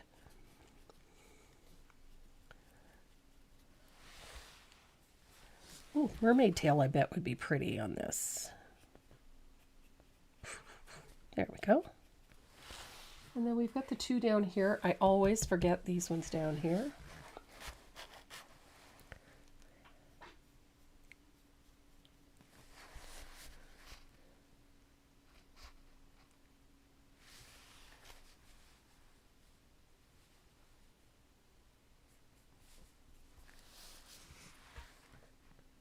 Hi, Wanda. Thank you.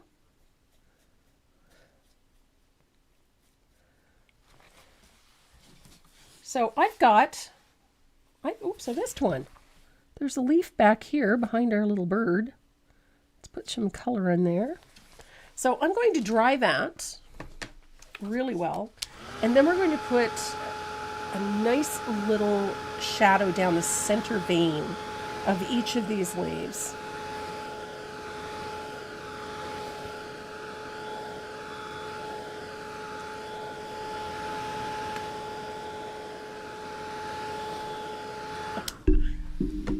So I'm going to rinse my brush.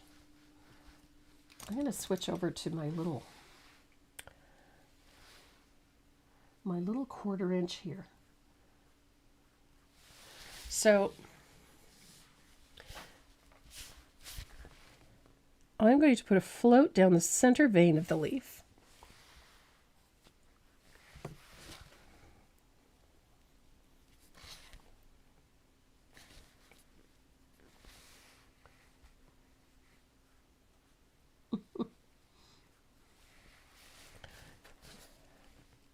Shoop.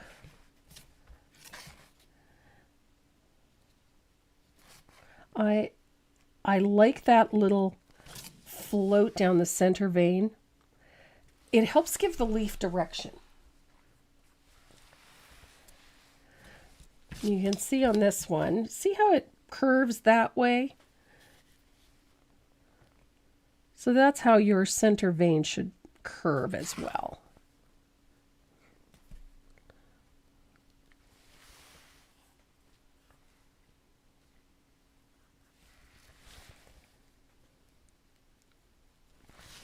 And this one curves that way, out to the point.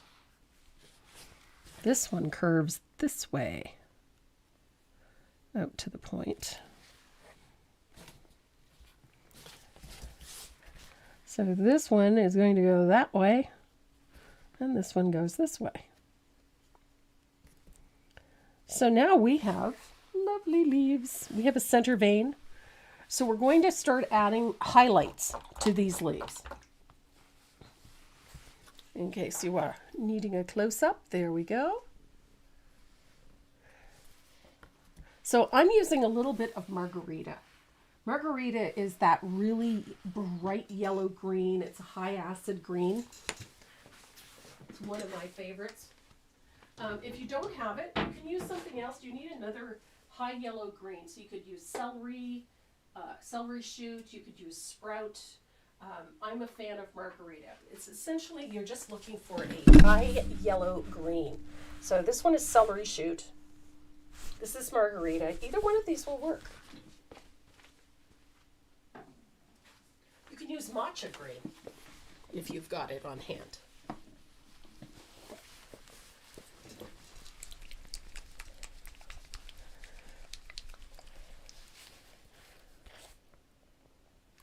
What did I see?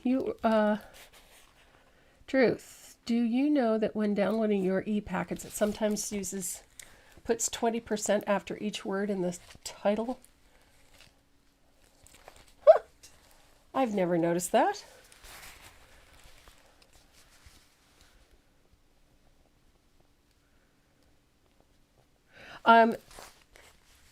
Lucy, try updating your PDF reader. So if you're using Adobe PDF Reader, update it.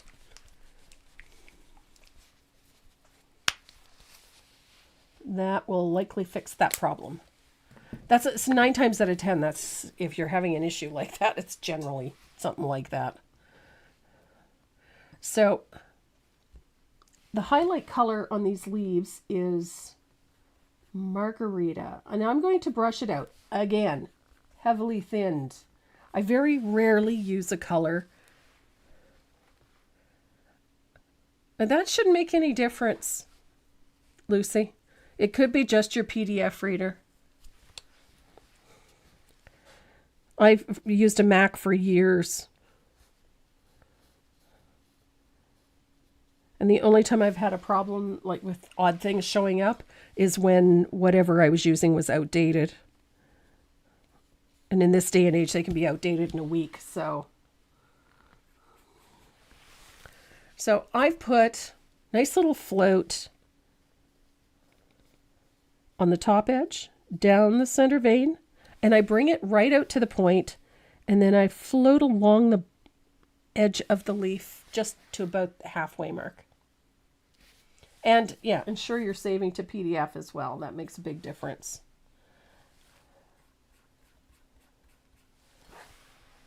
Especially on a Mac, because it sometimes will ask you to save it as pages.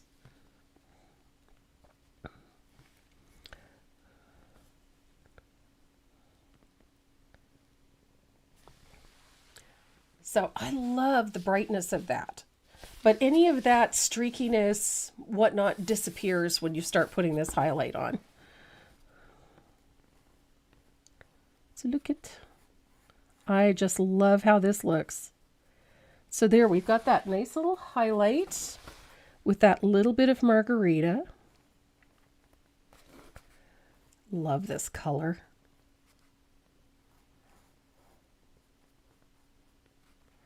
It's just enough to give the leaves really crisp definition. It's not a harsh highlight.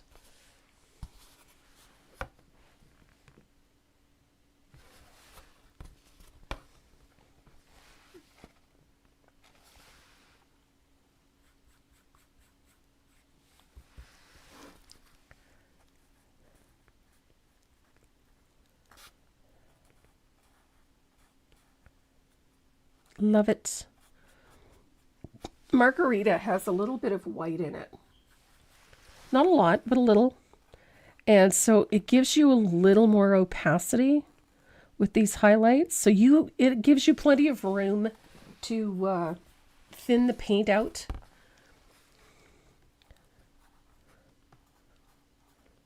Without killing it altogether.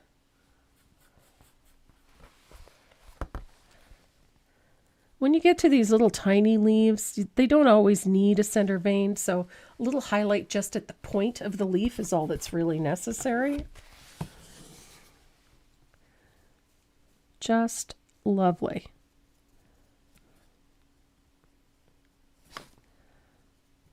Such a pretty color. And I love the light that it just makes these leaves pop up. Oops. I didn't quite thin that out enough. There we go.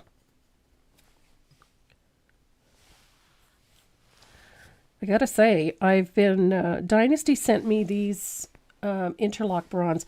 These were an oil painter's brush in a long-handled variety, and they were never available in a short handle until just recently. And I've been playing with the set that they sent me, and they're just, for all of those little details, for those really crisp highlights, wherever you need a really sharp edge, these brushes are just spectacular. So I've been having a lot of fun with them. What was that? Let's see.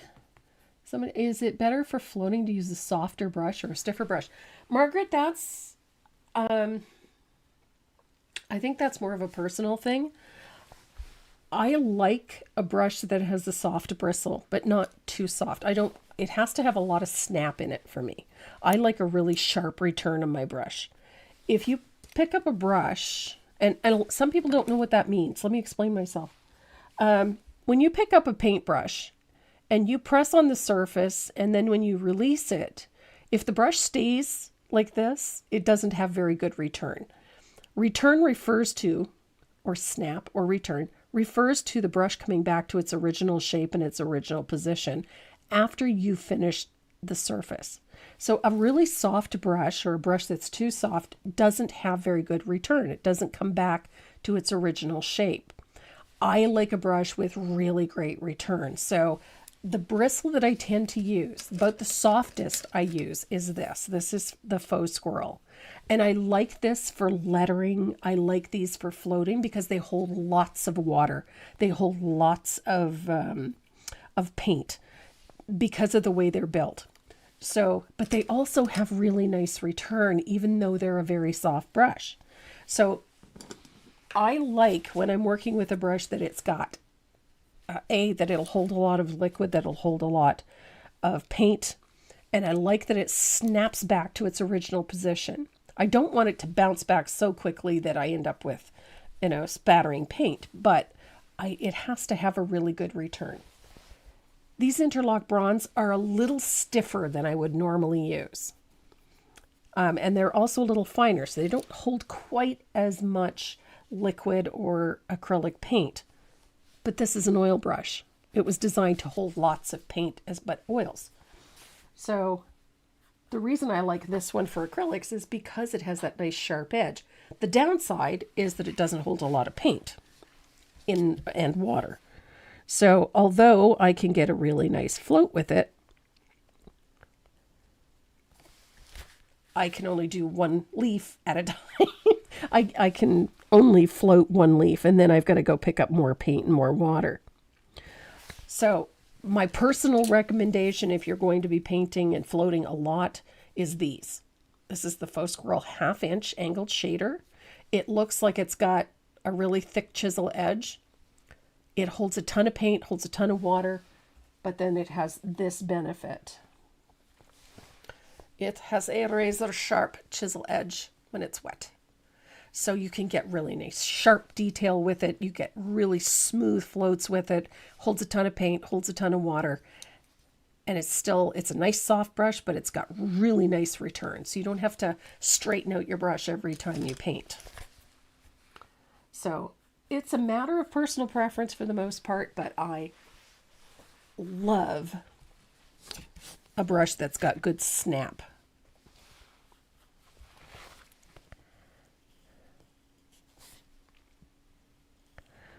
And when you're floating, part of the biggest part of floating is making sure that the whole chisel edge of the brush is on the surface. What is this?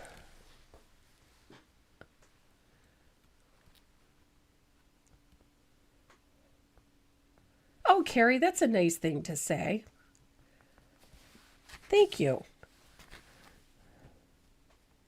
I'm glad that you get something out of it. I love to paint, and I've been painting a long time, so I have a lot of things to share. Or overshare, as in some cases.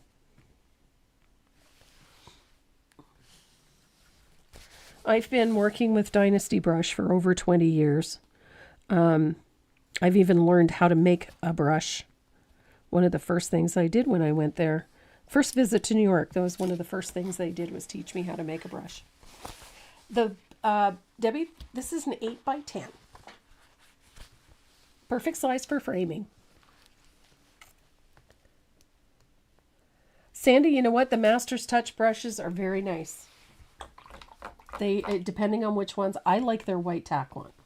That is a very nice brush. But I do love my Faux Squirrel.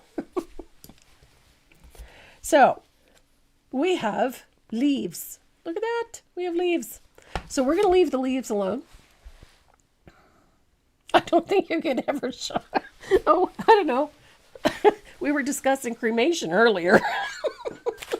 That's not oversharing. I don't know what is. Okay, so we're going to start working on our berries. One of my favorite colors in the last few years that Deckwort has put out is this one. It's tea berry.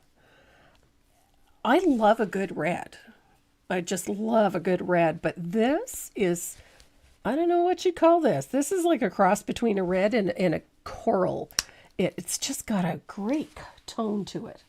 So we're going to use tea berry for our berries. And I'm going to grab a small stencil brush yet again. This little 1/4-inch one if I can find one. There we go. I like have a million of these things. And I'm going to come back to my little stencil thing here. And we're going to go over our berries with tea berry. Comme ça. Tut, tut, tut, tut, tut. Now the reason I used the white is for this. If I was painting this color on top of the black, you'd barely be able to see it.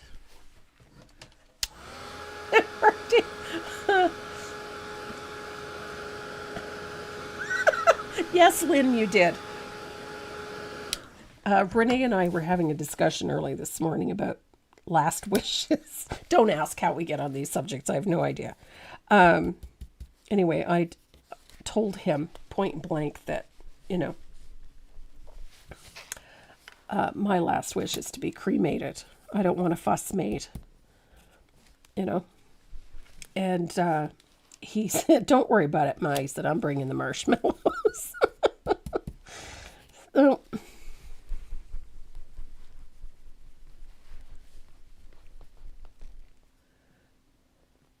yeah. Renee is I won't call him the class clown because he's not a clown. It's remarkable how serious he can be. We're usually surprised by it, but he can be very serious.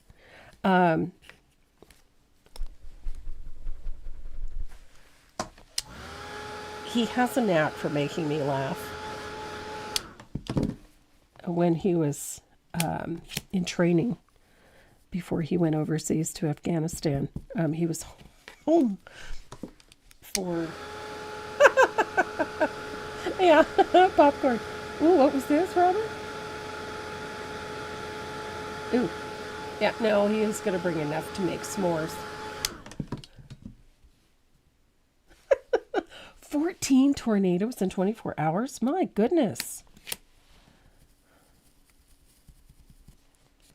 The gods don't like you.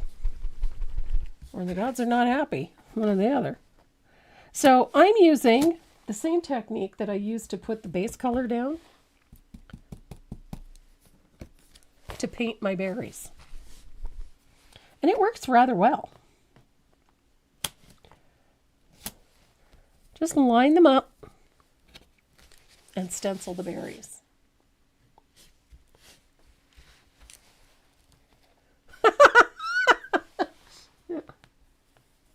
I told my husband I wanted to be cremated because it was my last chance to have a smoking hot body.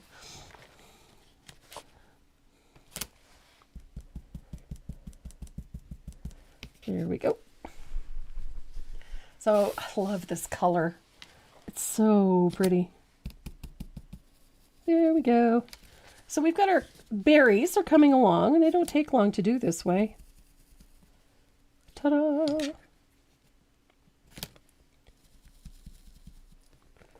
Almost done with this. Here we go. Look at that. So just a few more berries. We'll be done like dinner. And speaking of dinner, I am making spaghetti meat sauce for tonight. I put the sauce on yesterday and let it go for about 4 hours and then took it off. I'm sorry, Charmaine. No, I'm not. Renee is back. I could get a better picture of it. Spring's here. Is that a cardinal? That is a cardinal. Wow. I heard him before I... Why, does it sound like a car alarm? No, it's actually quite nice. Yeah. Sounds like multiple text messages. Yes. Mm-hmm. Well, when you hear them, they can actually mimic a car alarm, which I thought was hilarious. Yeah, there's a cardinal out there. Yeah, right on. You don't see those here very often.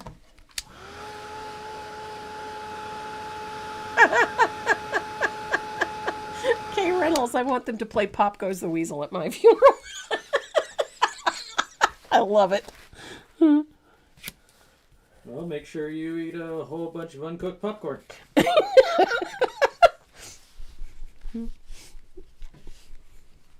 Hi, Marianne. Oh, my God. Okay, that's funny.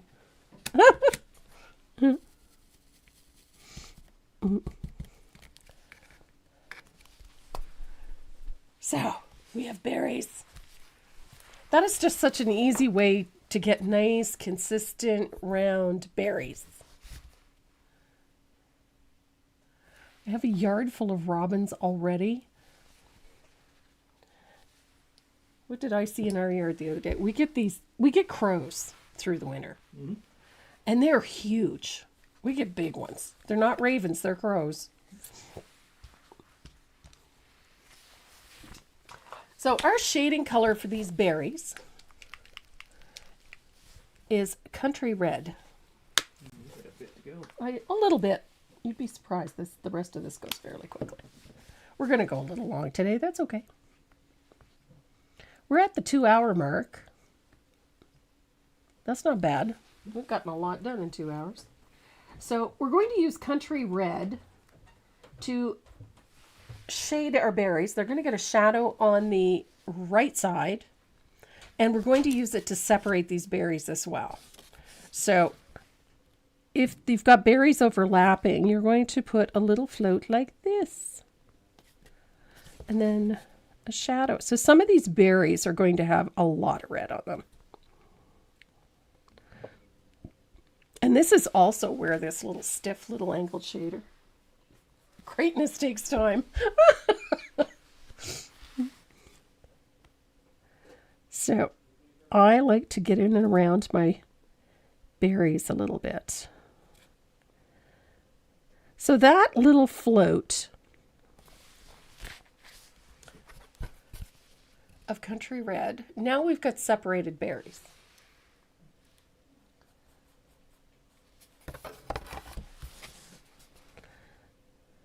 So if you've got spots where you had perhaps a little bit of white showing, float right over it with that country red. It'll disappear.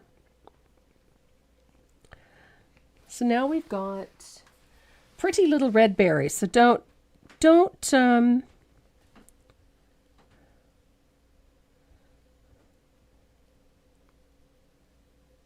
spare the red, if you know what I mean. So pick up a little bit. It's the downside to this. The crispness of this brush is that it doesn't hold a ton of paint. The upside is that the accuracy is spectacular. So nice little float. Such a pretty. This color combination, that country red with that tea berry is just so pretty. Here we go.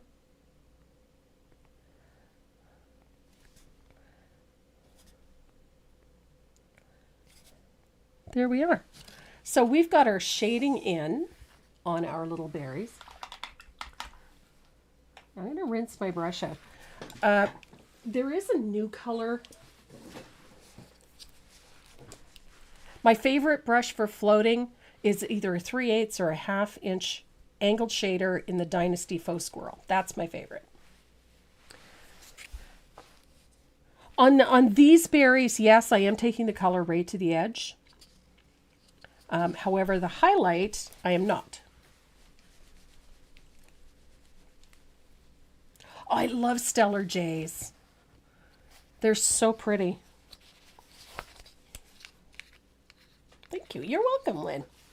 So this is Coral Buzz. And it looks similar to the tea berry, except this stuff almost looks fluorescent. It's such a neat color. So I'm going to put a little bit of that on my palette, just so I can show you this color, because I think it's cool. And I'm going to pick up a small amount of that, and I'm going to put a float on our berries, and we're going to come in just slightly from the edge, just slightly. I don't want to go right to the edge for the highlight. I want to come in just slightly so that there's a sliver of that coral or that tea berry showing. Just a sliver. So it gives us a very soft first highlight on that berry. I'm a big fan of this method. There's a couple of different ways you can do this. I like having this highlight first. I mean, you can put just a warm white highlight on it and it will work fine, but there is something to be said for having this first little highlight on there. And I wanted to show you something, but I want to do it on paper. If I can find a piece of paper. I'll use my line drawing. That'll work. So, just so I can explain my reasoning here. I've got a shape maker with a bigger circle. Okay. It's a black pen. So this is our berry. Just for giggles. Let's say this is our berry. You can take your shadow right to the edge, like so,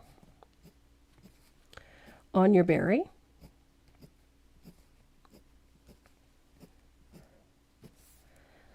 And if you do it right to the edge, it gives the berry some solidity. It makes the berry look almost fully opaque, which in this case is what we want.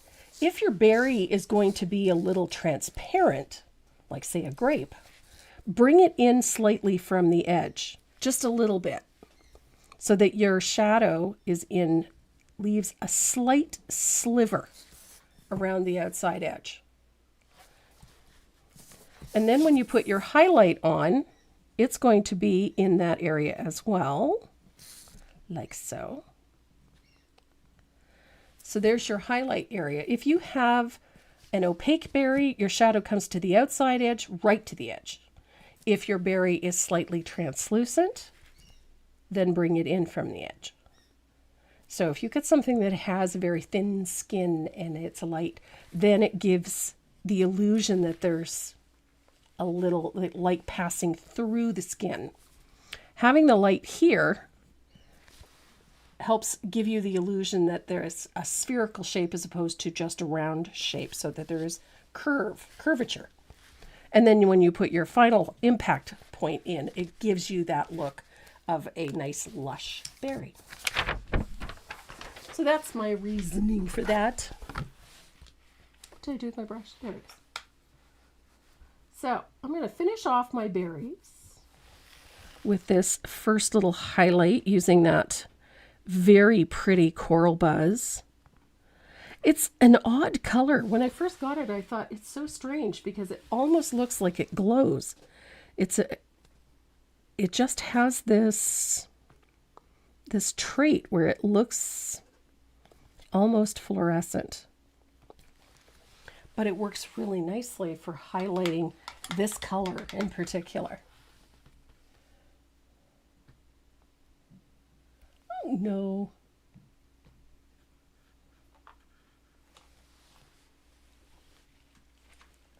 Yes, absolutely. So the next thing we're going to do is finalize our highlight with a little bit of warm white. And again, I'm going to thin this color out quite a bit. And I'm going to go right to the edge of that first highlight. I'm still going to leave a sliver of that background color. This highlight's a little bit smaller, right over top of that coral buzz. A little bit smaller. It's tiny. Leave that sliver.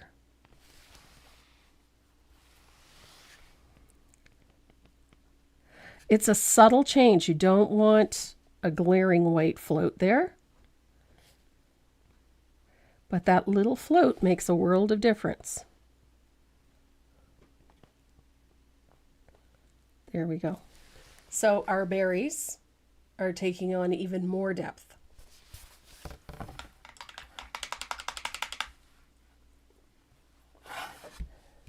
So we're going to tone these just a little bit. Believe it or not, we're going to use some asphaltum.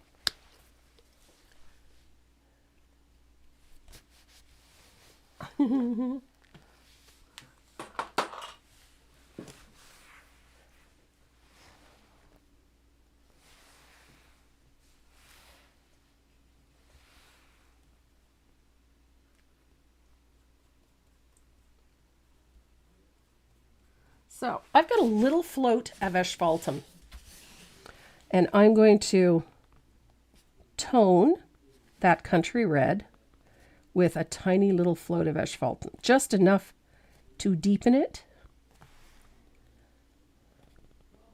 Nice light float. Nice light float. All it does is just deepen that country red a little bit, gives these flowers a little bit more depth. Or not flowers, sorry, these berries. There we go. And then the last step for these berries is a tiny little light impact point. You can do that with a stylus. I've got a really teeny tiny one. It's got two ends. This one's got a little tiny point on it. This one has a bigger one. Or you can use a brush, which is my preference. I like using a brush for this. But that's just me. So I'm using a 10-aught liner and a little tiny bit of warm white, and in from the edge and right on that little white highlight, we're going to put a tiny white dot.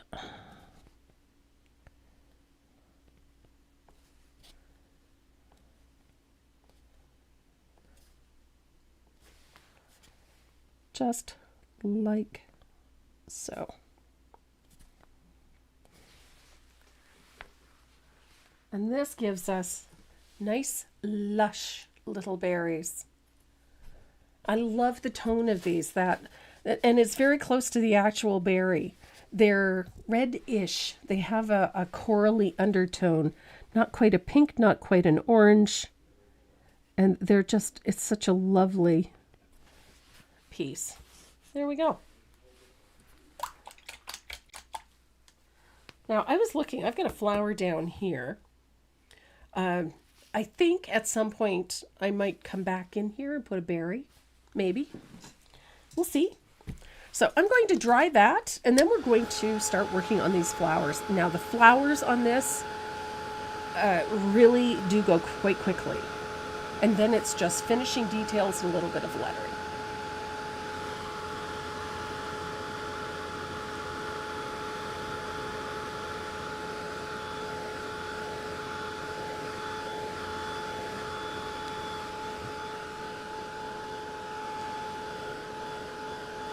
Here we go. I like to make sure those little white dots are dry because otherwise I'm going to smear them.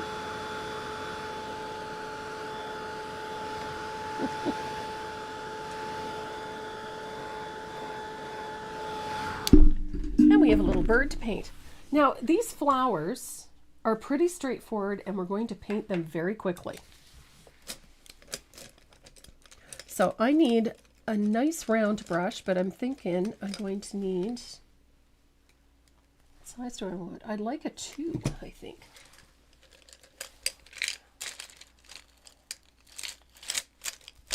I think everybody has that cup full of brushes, that these are the ones you use the most.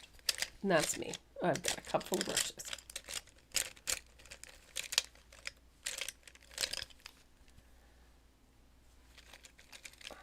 Nope, That's a filbert. Don't want a filbert. I want a round.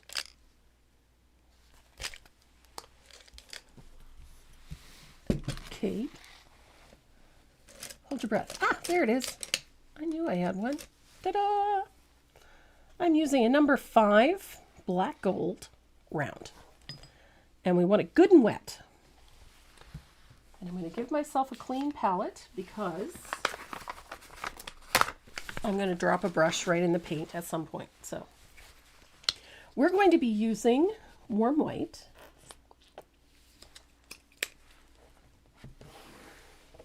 I can't believe you were watching me at Costco.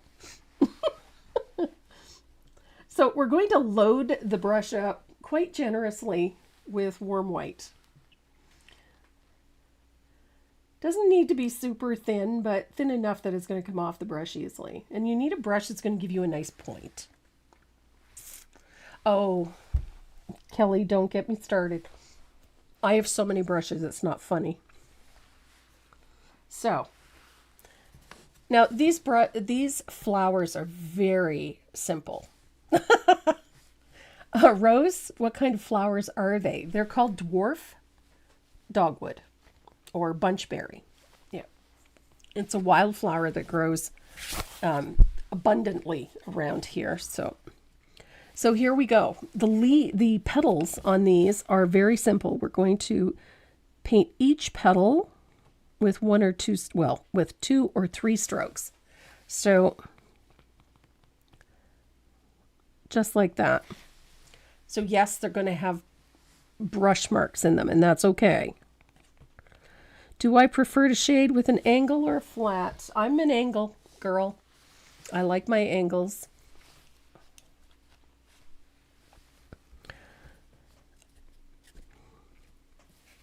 So each of these petals gets 3 strokes, and yes, there's brush marks, and that's okay.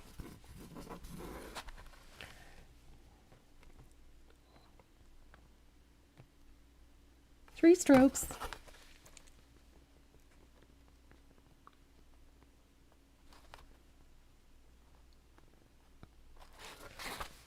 And the strokes are going to come right back to the center of the flower. Just like that.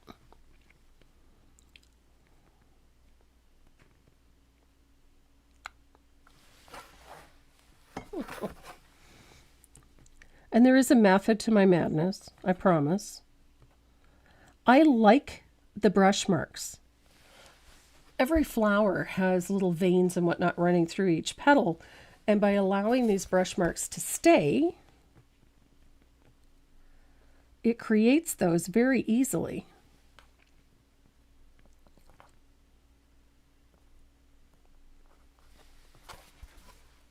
The only trick to this is to make sure that you keep, a pretty good amount of paint in your brush. That's all. So that you have control. And if you find that the 5 is too big for you, like I'm finding this one is a little too big, and it's got a funky split in it that's not serving me, I think is the term. It is not serving me.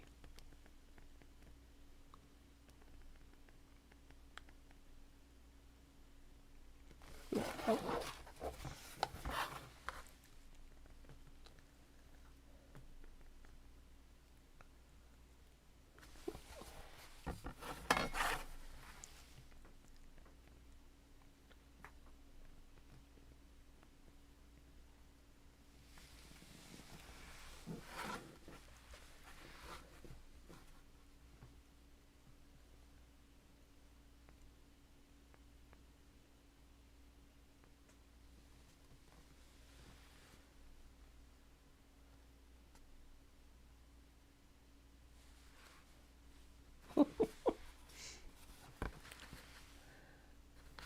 So I am going to, for some of these smaller flowers, I'm going to switch to a smaller round, I think. Simply because it'll be easier to get those smaller areas done.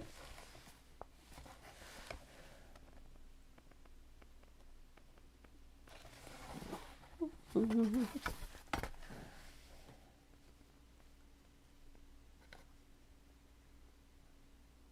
we go.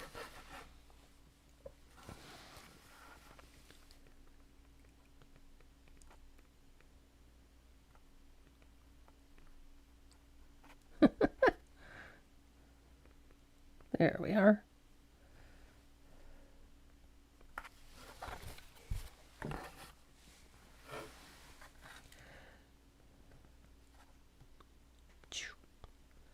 I'm watching.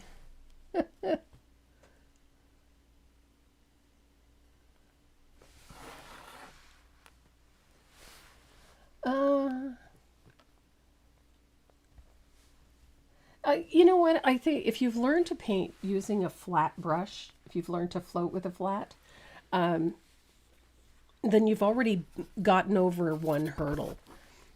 If you can float accurately and well with a flat brush, then floating with an angled shader should be a piece of cake.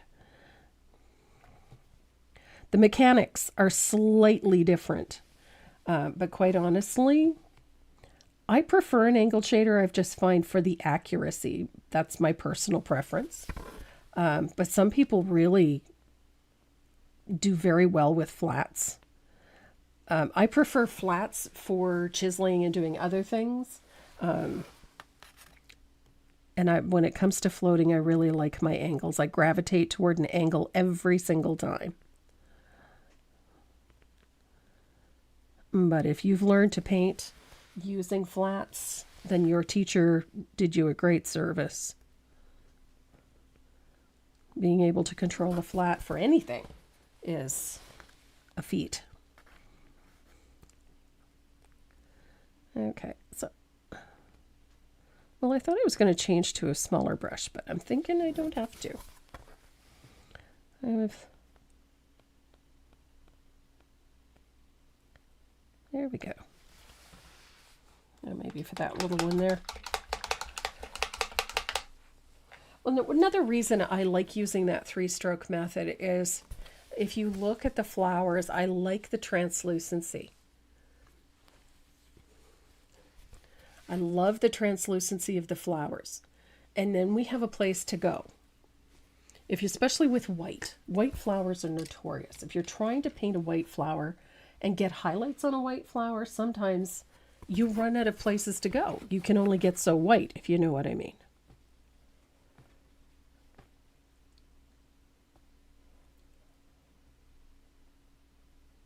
There we go. And although this is a unique flower to perhaps have in a garden, it isn't unheard of here simply because of where we live, our proximity to the forest, and we have a lot of old growth in this area around the homes and whatnot.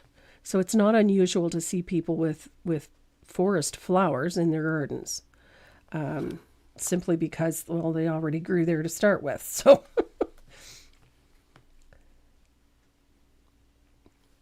so there we go. I've got my flowers base coated. That was quicker than everybody expects. So this is where we pull that tea berry back in, which I love about this. I love carrying colors around it.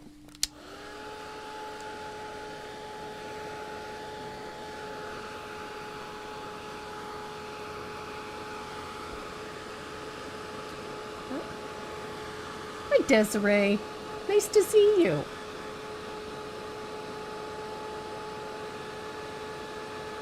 Eileen Miller's 36 years ago, and I'm sure they had angles. Oh, they did. I've been painting with angles for more than 40 years.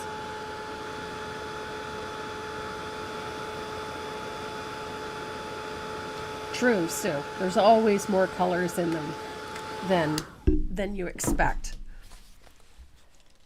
So I'm going to come back to my little angled shader, this one here.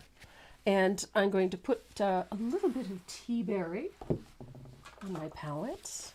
We're going to use just a small amount. We don't need a lot of it because we're using it very sparingly and it's a very thin float. So I'm picking up just a tiny amount of paint and I'm going to blend it out really well. It should be very transparent. Look at that. And I'm going to float into the heart of the flowers. Remember how we did the leaves? Where we floated and did like sort of a U-shaped float. Hi, Joyce.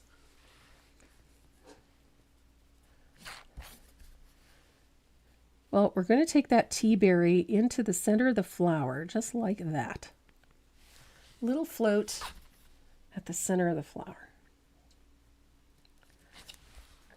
And yes, if you get that little haze or a halo mark, don't worry about that because we're going to make that go away as well. But I love this color. Little float right into the center. Just like that.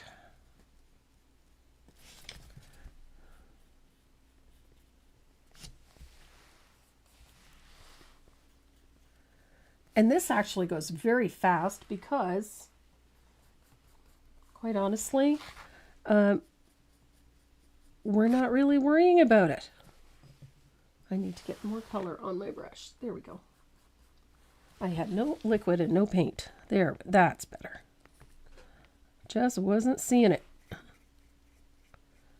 I love a little of that tea berry in there.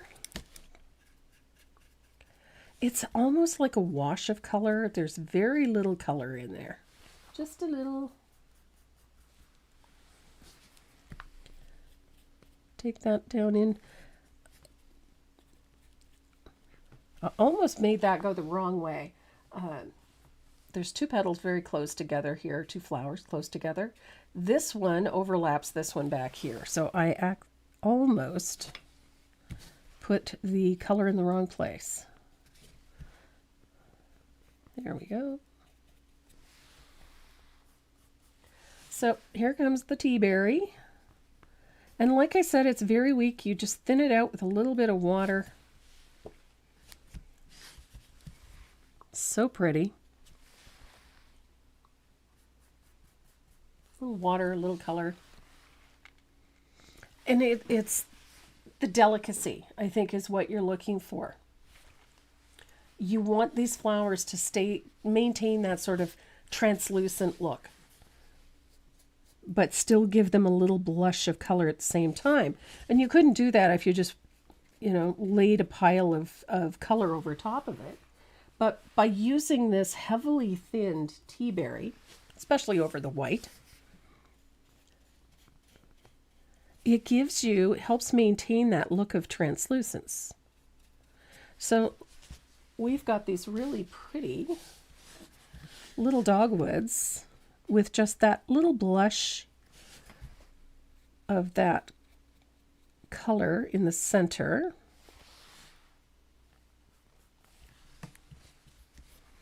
And the centers of these flowers are very simple. When you see them in the wild, they have just a little cluster of almost what looks like little balls in the center, or little seeds. They're just tiny little stamens that you can barely see. And they're a variety of colors. They go from yellow to green to almost a brown tone by the time they are ready to go to seed. So there we go. We've got that nice little float of color in the center of the flowers. It's very weak and watery. Bobby, I agree. This color was made for this. Tea berry is just such a pretty, pretty tone. So I'm going to dry that real quick, and we're going to highlight white flowers.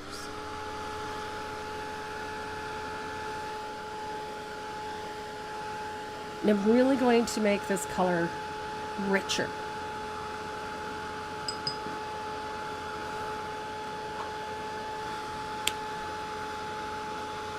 So we're going to take just a tiny amount of asphaltum.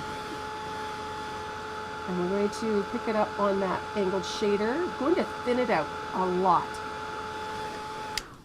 We don't want this color full strength, but we're going to deepen that tea berry at the center of the flower. I don't want to make it dark, but I want to deepen the tone a little. So just a little float of asphaltum, heavily thinned. It just deepens this color, gives us a little more depth and a little more darkness, intensifies the color to a certain degree.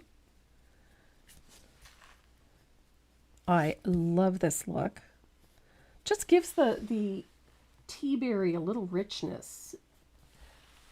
I don't like the idea of subduing color, especially in wildflowers, but sometimes it's just a little bit of another, just to tone it, which is essentially what this asphaltum is doing. This is just going to give us a little oomph. Gives that color a little more richness. Isn't that pretty? It is heavily thinned. I very rarely use color full strength. Not even for base coating, I don't. So, soft.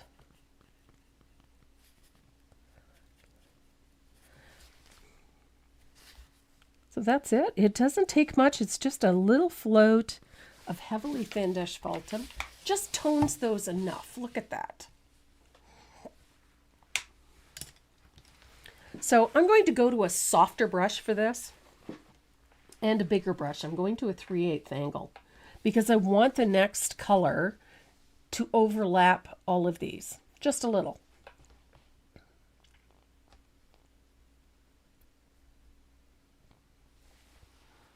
So I'm going to pick up a little bit of Jusonia, and I'm going to pick up a little bit of warm white, and I'm going to blend it on my brush. And I want you to watch this flower right here, this one in the center. I'm going to take that warm white, little float, and bring it up to the point and back down to the side. I'm going to let that float overlap that first bunch. So look what we get. We get that bright point, and then it softens that boundary between those two colors. Warm white out to the point, let it overlap the other two. And look what you get.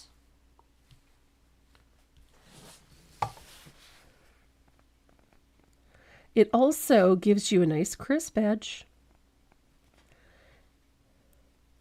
So it softens and maintains that boundary, and look at how sharp our color looks. So we got this beautiful boundary. Don't be afraid to bring that color right down and overlap that center float. So now look at that flower. It gives the leaves that curvature that goes out, and then leaves the center of the flower a little darker. So we end up with that pretty shape.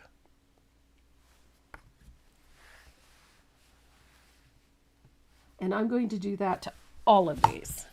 And the nice thing is that it actually works very quickly.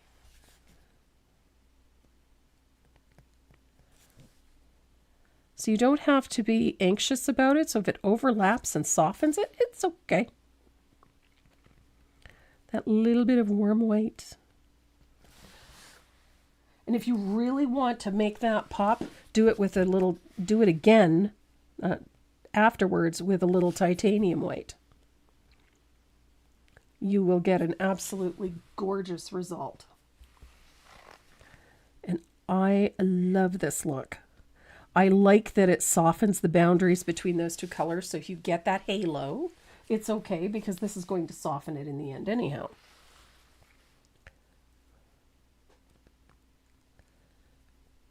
Out to the point, out to the point.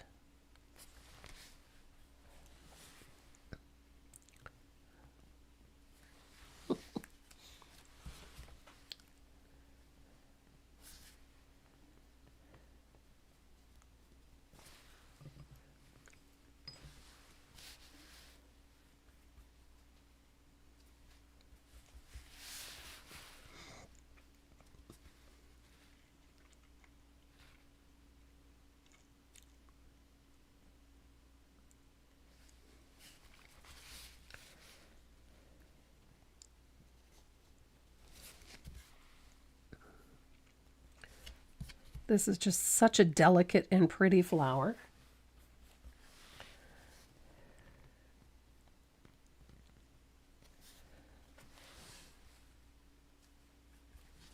So just a couple more to do.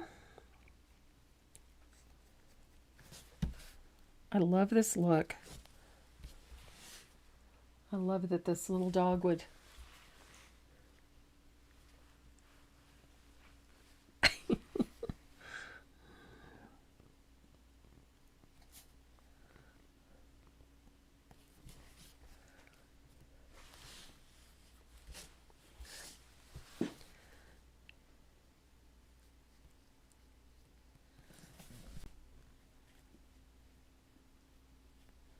I'm trying to watch the chat and keep up with you.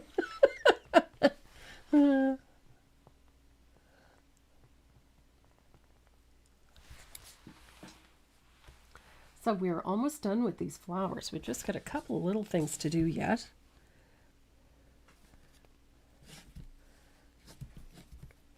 But I do love this little bit of warm white on there. Just a couple more just to keep it.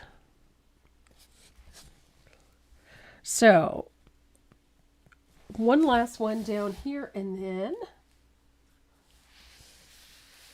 so look at how those flowers, we went from this to this. So I'm going to take my float of warm white out to the tip of the petals. I love that stroking the color on with a round, leaving those brush marks in, it just gives a lot of translucence to those petals.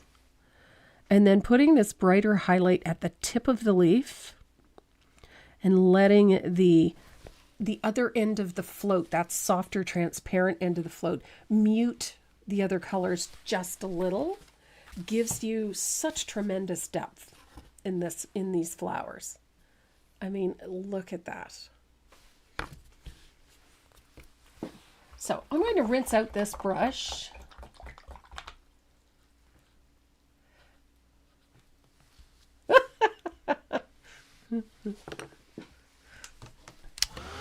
Hi, Carol. And Norma Luther. Hi, honey. So I'm going to dry this really well. And then we're going to add a few little highlights to that while we're doing a bunch of other things. So just to expand on the highlight thing, I'm going to bring in a little titanium white. Now this isn't necessary, but if you really like bright highlights on florals, you can bring in a little of titanium white just to the very tip. So it's another float, but it's much smaller, and it just covers the tip of the flower. So all it does really is create some very pinpoint contrast, especially on dark backgrounds. So if you really want a white flower to pop off of a black background, and I love painting flowers on black backgrounds. The downside is sometimes you can't get that, you want that really high concentrate or that high contrast so that you get that little bit of drama. Well, a float at the tips, especially on white flowers with a little titanium white right at the very longest point, like out here, will give you that little piece of drama you're looking for. That little punch of high contrast. That's where you'll get it. And it's so pretty. Just like so. So, et voila. So, one more thing to do to these flowers, and then we're going to tackle our little bird, because he's going to work up really quick. So on our little flowers, in the center, I'm going to use a little bit of salted caramel. And I went to this first because we're going to be using that color in our bird. So, oops, I dropped my brush.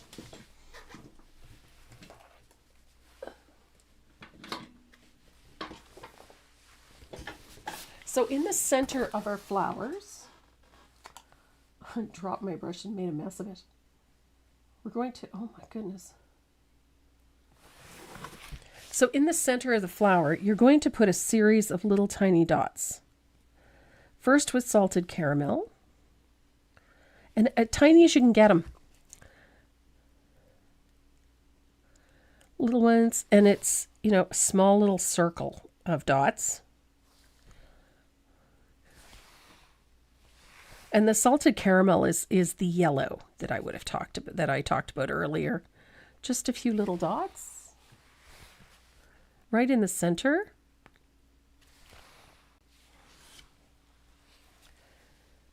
Even in these ones here. Da, da, da, da, da, da, da. I didn't do very well here. There we go. And then you're going to repeat that with a little bit of asphaltum. Keep the dots tiny, small as you can get them.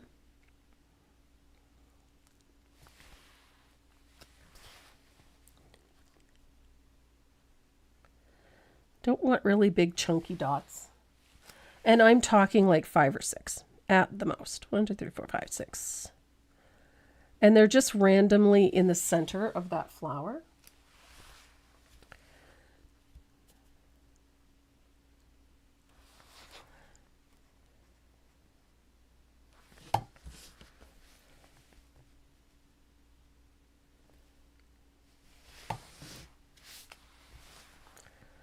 Just like that. Keep it simple.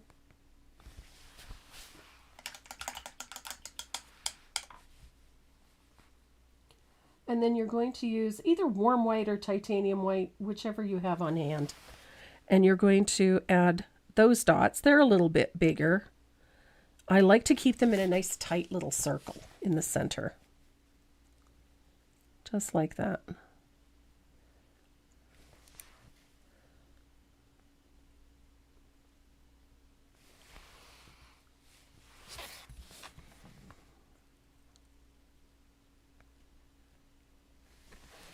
Nice tight little circle in the center of the flower.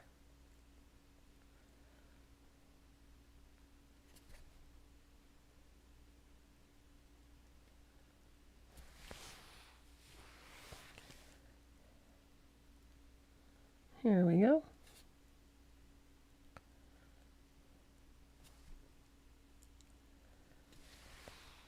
And then we're going to make sure that I got all the flowers. There we go. And then we're going to, look at that. Going to move on to our little bird. And I love this part because I love painting this bird. So our little bird is going to be thinned warm white. Heavily thinned. Like so.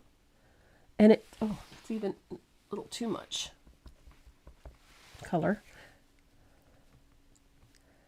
So we're going to put warm white on the belly of our bird in behind, and it's just a wash. We're using heavily thinned warm white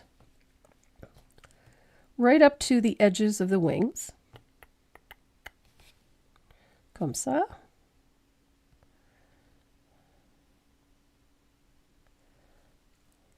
There we go.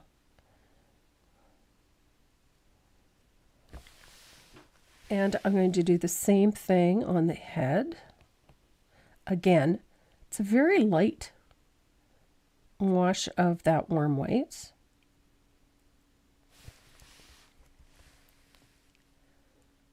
Like that. Heavily thinned. And I'm going to do the cheek here the same way.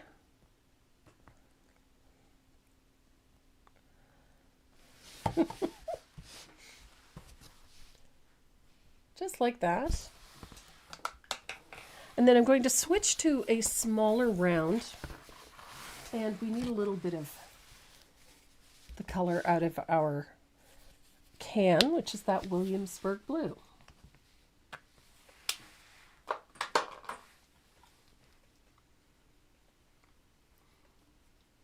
So I'm using a small round. I've got a number 2.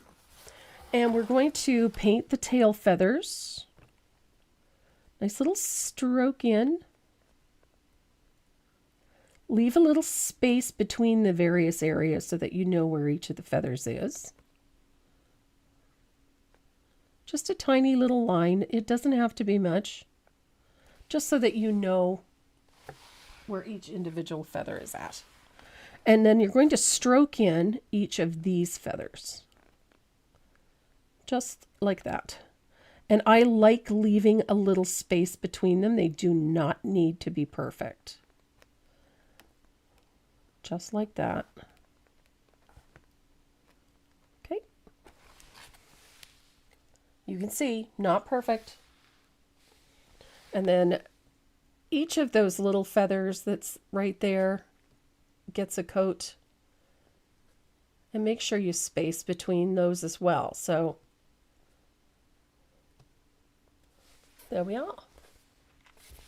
And we have a little space there on the neck that needs to be a little bit of that thinned warm white. And it's just at the shoulder right here.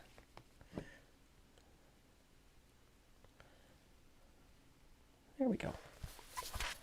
And voila. So your base coating is done. Doesn't take much for this. So I'm going to dry that really well. This little guy takes no time to paint, quite honestly.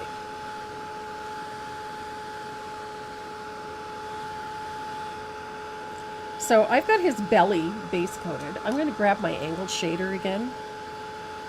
And we're going to pick up a little of that salted caramel. That's that gorgeous deep golden color. And we're going to float up underneath the wing. Underneath all of those feathers, like so, over top of that little white at the neck. I love this color. Salted caramel is just such a yummy color. And then you're going to bring that color in underneath those flowers and underneath those leaves.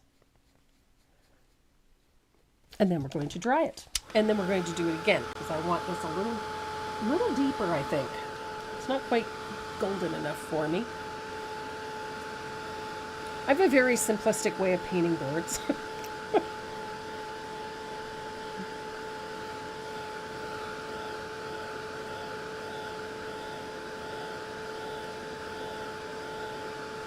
First summer of the year. We still have snow. So a little more of that salted caramel, that will do it. I love that. So up underneath our feathers, look at that. I love salted caramel. It's such a great color.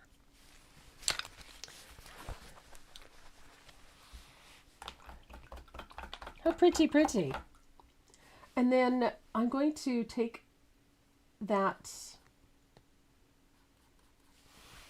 Williamsburg blue and I want to shade the back of his head right here with that Williamsburg blue. And I'm going to bring that color to just above the eye. I mean, you could take it all the way to the beak, but it doesn't matter. But just above the eye. So he's coming. He's coming. So on these wings, we're going to use a little bit of, I've got that deep midnight blue. I'm also going to put a little bit of lamp black on here. We're going to shade the tops of these feathers like so. And then we're going to start separating these feathers with a little float of that deep midnight blue. Just like that.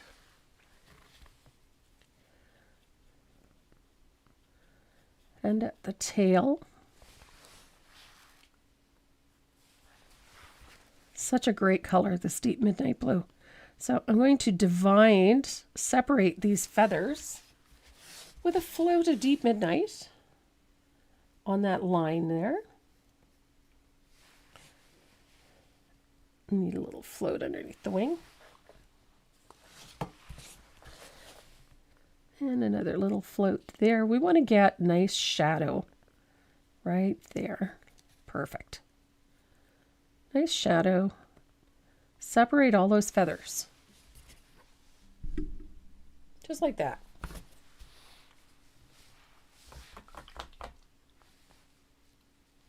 Now we'll grab a little bit of lamp black. I just need a little dab. A little dab will do ya. So a little float of lamp black. You want to thin this out a little bit. You don't want this colorful strength. So we're going to deepen the float underneath those feathers. Look at that. Love it.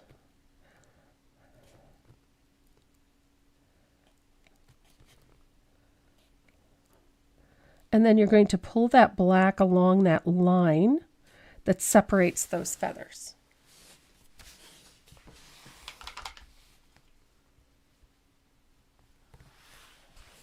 Now remember the sand gray, that light sand gray color that we used to mix for the watering can? We're going to use that in the bird as well. Because I don't want these feathers to be really, really, really, really bright. That is not sand gray. That is. Good grief. I had the sand gray sitting next to the warm white, and they're that close. So I'm going to pick up a little bit of sand gray, and we're going to float the tips of each of those feathers with a tiny little float of sand gray or warm white. If you don't have sand gray, you can use warm white. Just a little tiny float right at the tippy tip of those feathers. Look at that. And then you can do the same thing to these longer feathers here. Little float just at the tip. So you can go along the edge of the feather and down to the tip. Edge of the feather and down to the tip.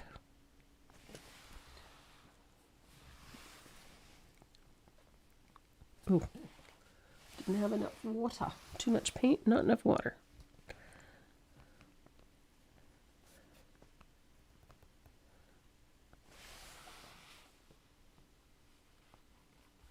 And you're going to do the same thing to those tail feathers. So nice little float of sand gray right at the tip of those feathers.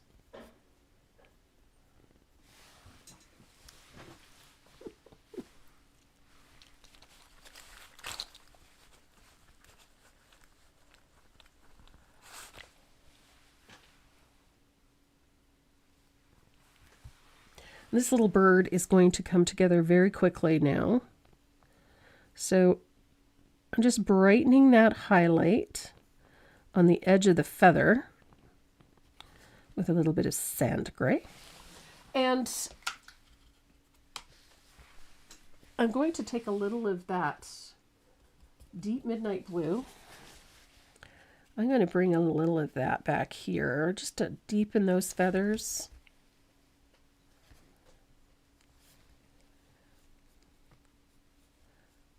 There we are. I love that deep midnight blue with that very pretty Williamsburg. So the next step for this little bird is to shade underneath the wings. We want to give him a little warmth and we want to give him a little depth. So I'm going to float up underneath all of those feathers with a little bit of asphaltum.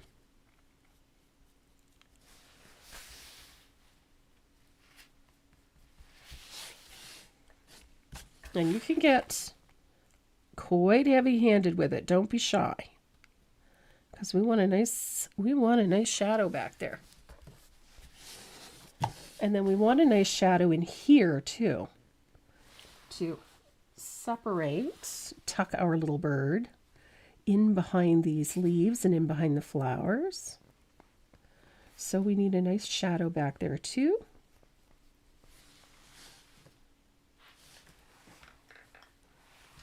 And then we're going to switch over to a liner, and this is where we start adding more detail and we start crisping up our little bird.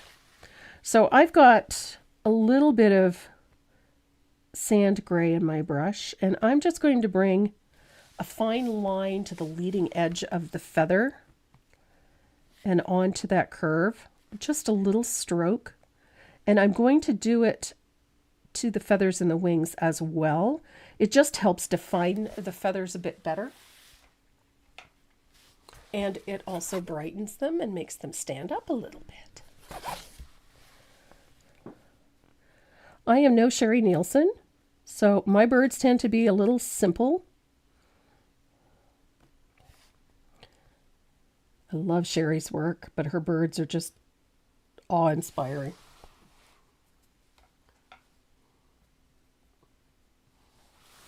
So, I love this, oh goodness, messed that up. There we go.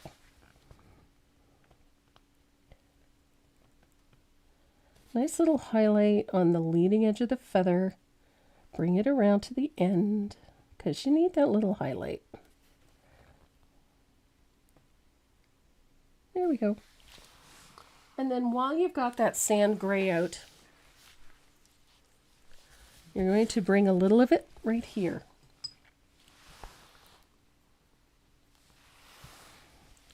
Right on the forehead of our little bird, we're going to use a series of really fine little strokes coming back over the top of the head, towards the top of the head. Nice tiny little strokes, very fine. Just like that, using the sand gray. So we've got a nice little, look at the little highlight on his face. I love her work. I've done many of hers. And then you're going to do the same thing with a little bit of warm white. Just overstroke all of these little details. Tiny little lines. We want fine lines. And this gives us that nice, delicate look. And that bright highlight on the front of the face. Now on the cheek is a series of little tiny feathers. And it's going to brush backwards like this. So we want to keep all of these little, tiny little lines.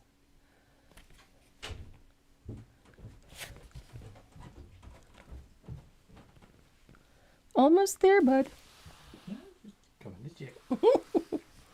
Painting the little bird. Boydie. Yep. Spring has sprung, the grass is riz. I wonder where the birdies is. Glitter. That's not glitter. It's gold leaf. And it's glitter like. Don't panic. So there we go. Little tiny strokes. We want to keep these very light, little tiny strokes and layer them. And it gives the cheek some nice texture. And it keeps the highlight towards the front of the face, which is where we want it. Now when you get back here where that little bit of black is, you want to pull some of those strokes, little hair-like strokes, out onto the black. And the same down here at the bottom, you want to bring these little tiny strokes out over everything with just slightly overlapping those other colors so that it gives it a soft texture and almost a fluffy look.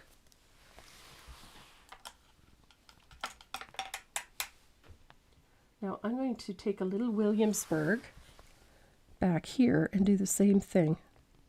I'm going to overstroke all of that blue, and I'm going to bring some little strokes of Williamsburg over top of that deep midnight.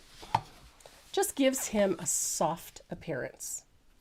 So now we've got a nice little bird. So we're going to move from there onto the belly. Patrick's taking off. Yep. Going to get dinner. So I'm going to take a little of that salted caramel, add a little warm white to it. And we're going to start over stroking all of this salted caramel with this color. Just soft feathers, little strokes, nice little fine lines. Make sure they come down and overlap the other feathers, little bits.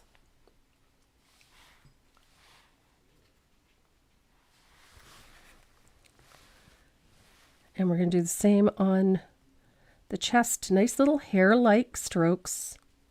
Like so, down onto the chest.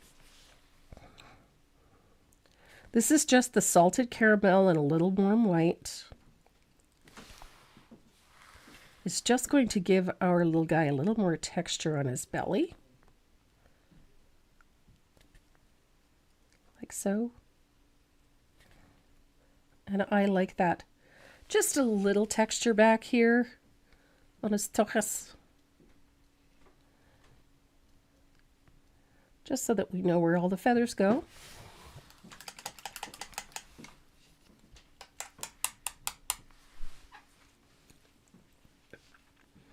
Oh, Donna. Oh, you lucky girl.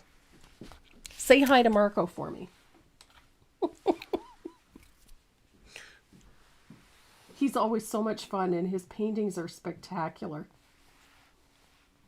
He's so entertaining. He's such a great guy. So finally on this, we're going to add a few little strokes of warm white in here. Oops, that was a little much. Just because we need a little highlight.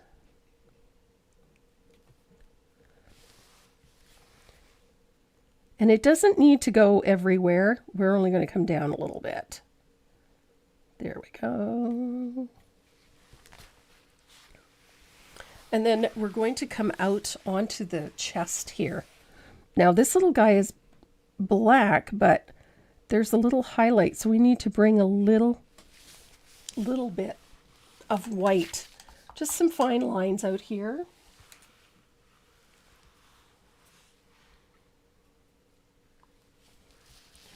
And I'm going to do the same with his beak. I'm just going to bring a little line here.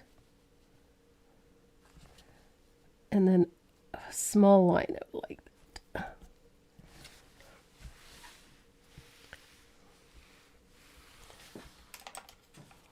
Now, I've got a little bit of thinned lamp black. I'm going to bring some of this along here. I want to make a sharp division. Just a sharp line right across the eye line.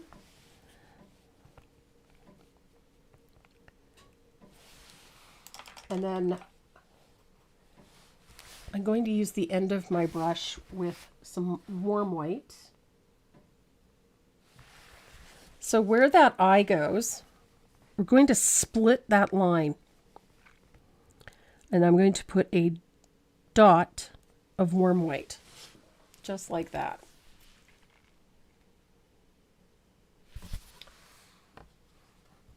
And I'm going to dry that. Our little bird is coming along really fast.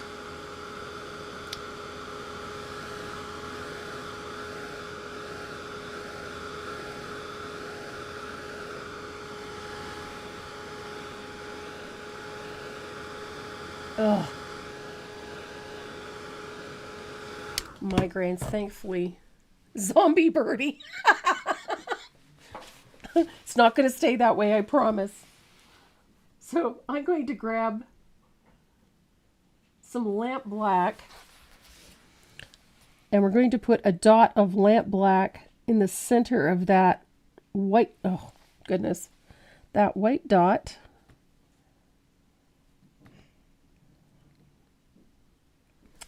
Okay, did I ever mess that up?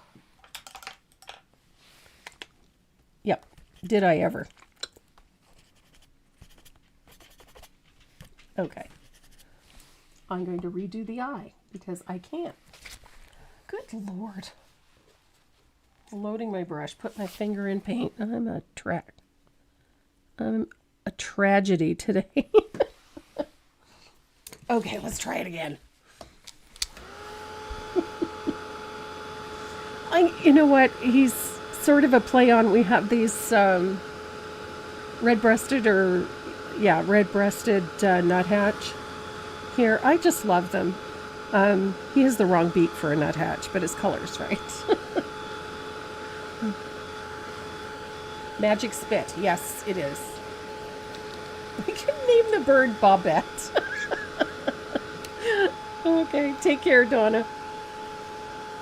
Okay, let's try it again. Let's see if I can do this without messing it up. Okay, so I'm not going to use a liner. I'm going to use the end of the brush, and I'm going to make a tiny little dot in the center of the white dot so that I just have a rim of white showing. Et voila. Like so. I just want a little bit of white showing around the black eye. So I'm going to dry that.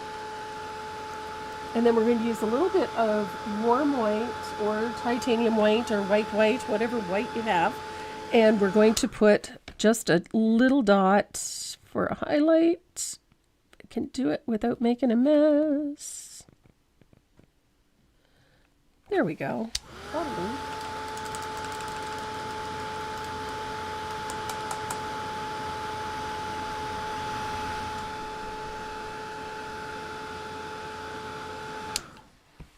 I have got to fix this beak because it's driving me crazy. His beak has got green paint on it. There. Now, he has this cute little cheek. Remember the black line that I put through the eye area on this guy? See that little black line that travels in front of his eye and then it continues along here? We're going to give him what looks like a little cheek. So a little bit of asphaltum, and we're going to put a float right there on that cheek. So it gives the illusion that his eye is set back just a little bit. And then to finish him, we are going to deepen the shading underneath the wing. I just want to walk it out a little further. Like so. And then I'm going to deepen the shading behind the flowers as well. Just because I think he needs a little more depth back there. There we go.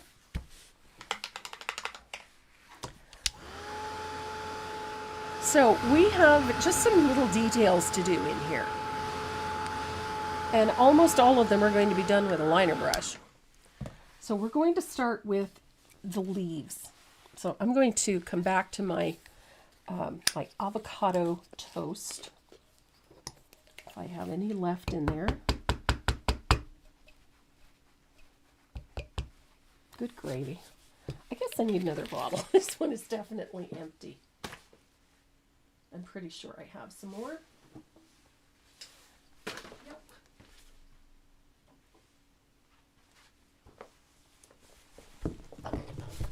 Oh, goodness. Dropped the bottle. Avocado toast. Oh, another one of those torture devices.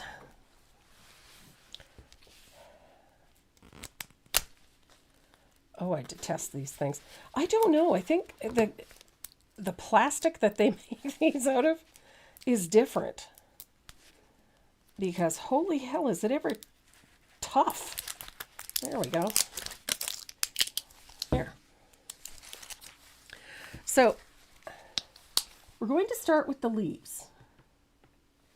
So a little bit of avocado toast and a liner brush. You can use a little bit of margarita if you like. I think I'm going to add a little margarita. I just want a slightly lighter value, so I'm going to bring in a little margarita too. There we go. Now we're cooking with gas. Little margarita and avocado toast just make a slightly lighter value. Thin it out a little bit because you want it to smooth off of this liner nicely. Come off the liner. And we're going to start connecting these flowers. So there's some stems in there. We need to connect them. Just like that. Oh, goodness.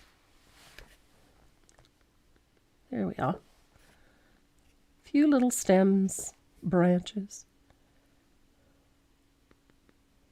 curlicues.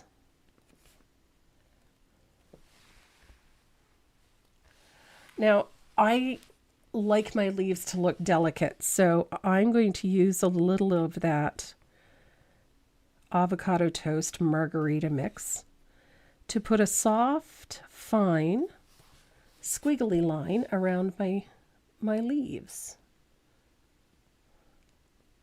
It doesn't have to be perfect. It just needs to delicately outline these leaves. So it doesn't even have to be on the edge of the leaf. It can go off the edge of the leaf. It can come to a nice little curlicue at the end if you like. I like a little something on it.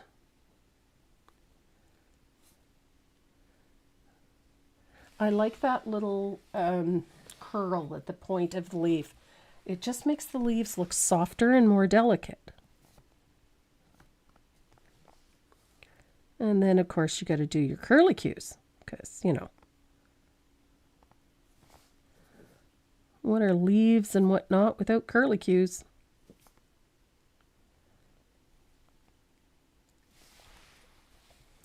I love for me, this just, oh, goodness, that was a bit much. This just gives leaves a little softness and a little delicacy that perhaps they ordinarily wouldn't have.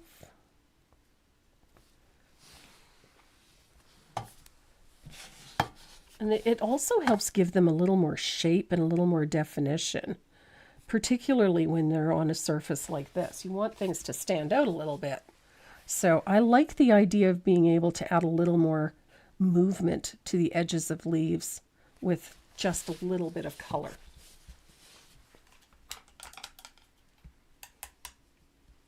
So once you have the leaves done, then you're going to do the same thing with a little bit of titanium white. You're going to thin this out. And this is where you get to put in some of those little curves and flips on some of these flowers. And also get those sharp points on the petals. I like the little curves, you know, that some of these petals get. That little cupping thing that happens to some of these. This liner brush is not cooperating. It keeps wanting to split. So, to me, those little curves and folds in the leaves, those give it depth and texture.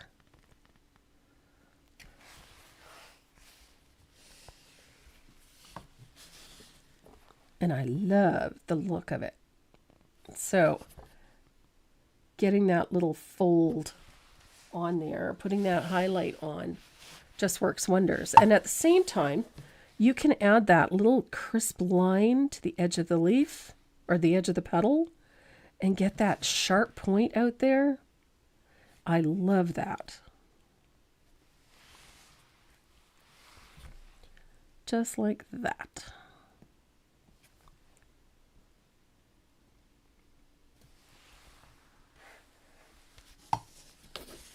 So pretty.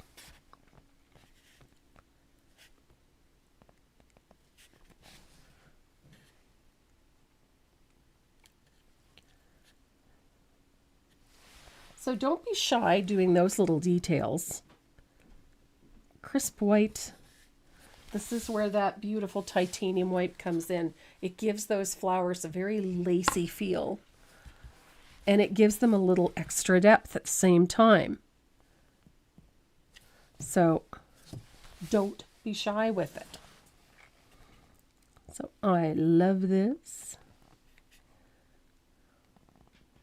But that little detail makes a world of difference, having that little fold in there.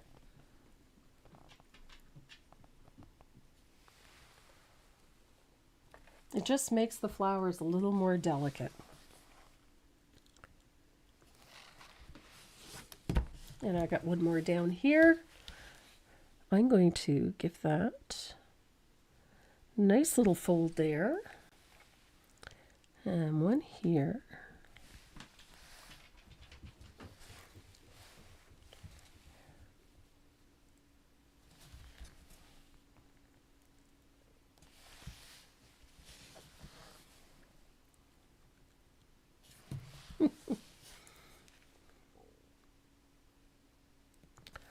And there we go. So we have flowers, we have birds, we have berries, we have rusted tin. And that little bit of white on the edges of the petals just makes them look a little bit richer. So we really only have one thing left to do on this piece, and that's the lettering. Now, in the line drawing, I have it fairly close to this one down here. But honestly, I don't think that that's the best place for it from a composition standpoint. And I like to cut things out. I usually make photocopies of my line drawings, so because I don't always put them in there. So I had it here, but it didn't fit there very well because of the size of the surface. So what I did was I tucked it in here, or you could tuck it up here. You can put it wherever you like, quite honestly, but you can tuck it in here. There's room here to put it in, but I think had I been thinking the first time around, I would have put it here. So I'm going to do just that. I'm going to make sure that I put it on there straight. And then I'm going to tape that in place.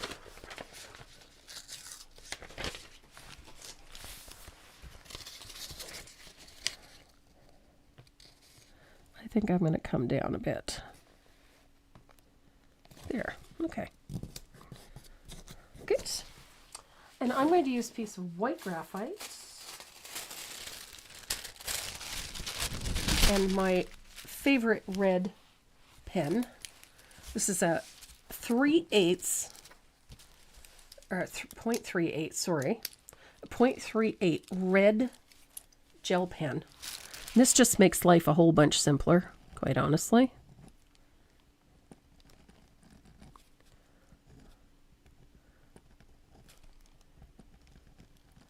Because you can see where you've been and where you're going.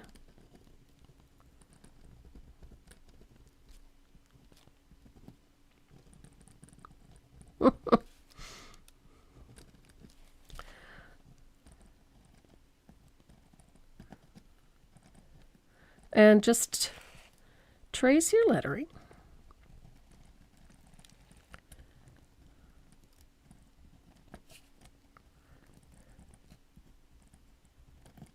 Whoops. I just need a general outline.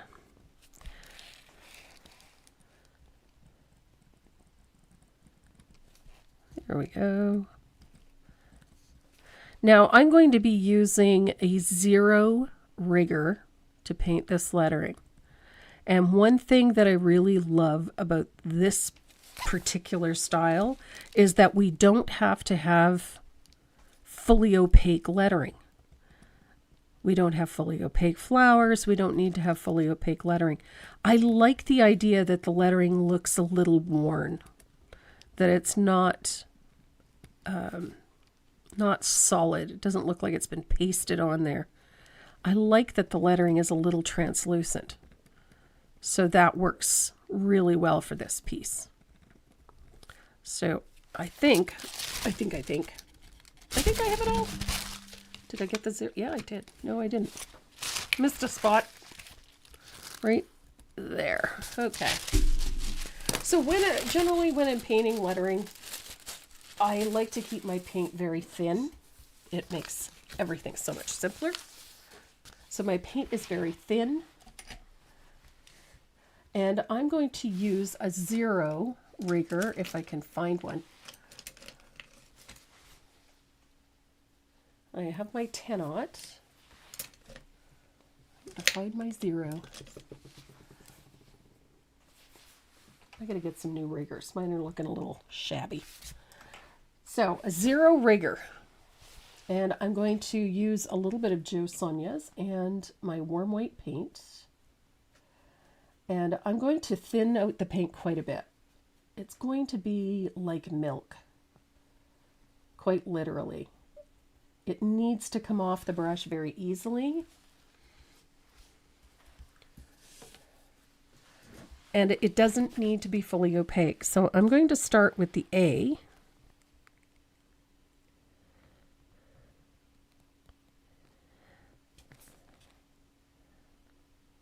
And I'm just going to worry about the big strokes for now. Get the main portions of the lettering done. These wide areas.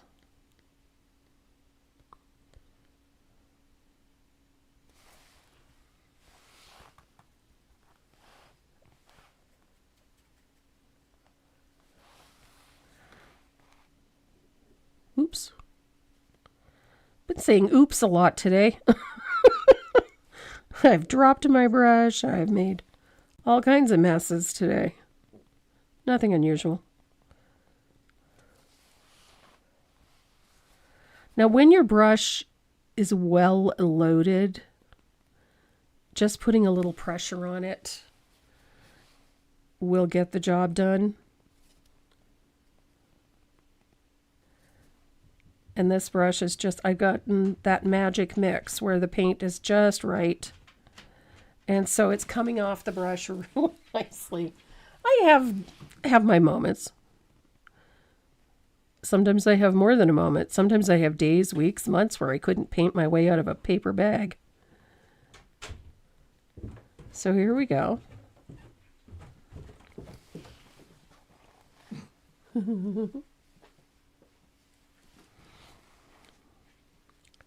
The nice thing about a rigger is that it, although it looks like a liner brush, is shaped like a flat.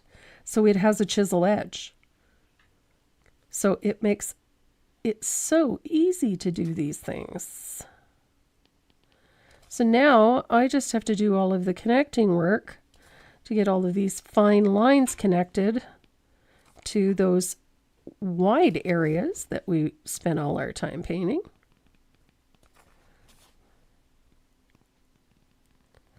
And I'm essentially just using the chisel edge of that brush to do those fine lines.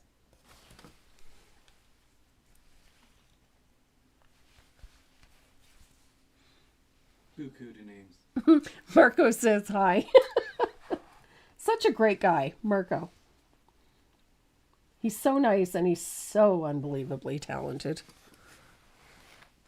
So I'm going to chisel edge these fine lines. Yikes.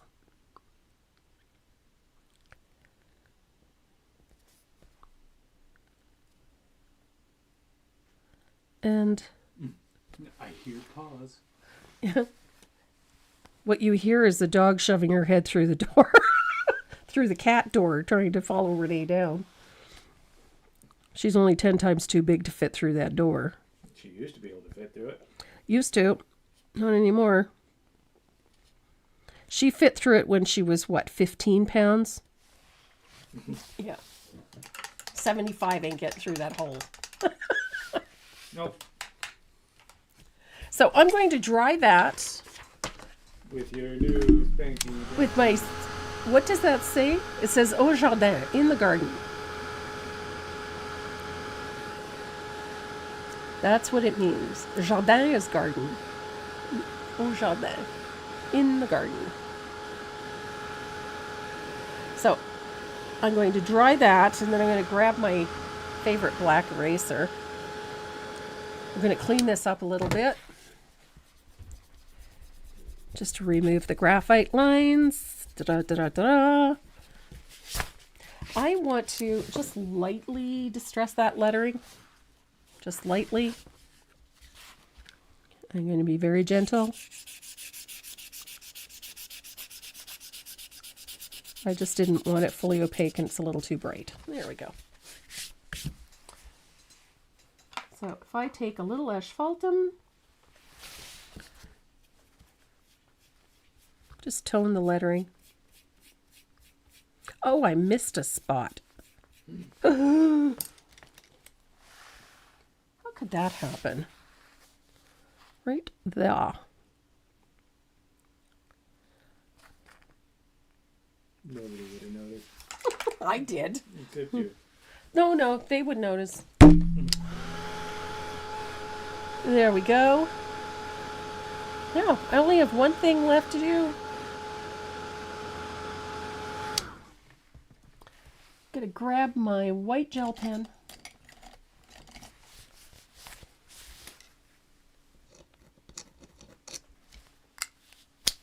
There we go. Et voila. Spring in the garden. Fun piece. Pretty, huh?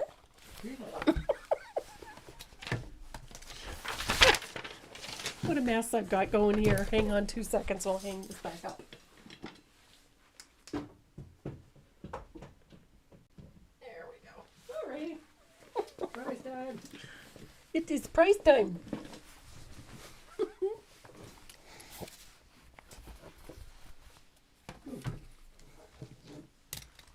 Oh, jeez.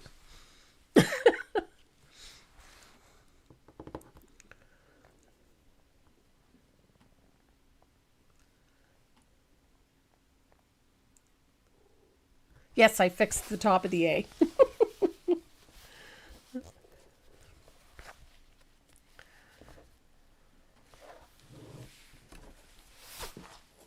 Yeah. I see what she's talking about.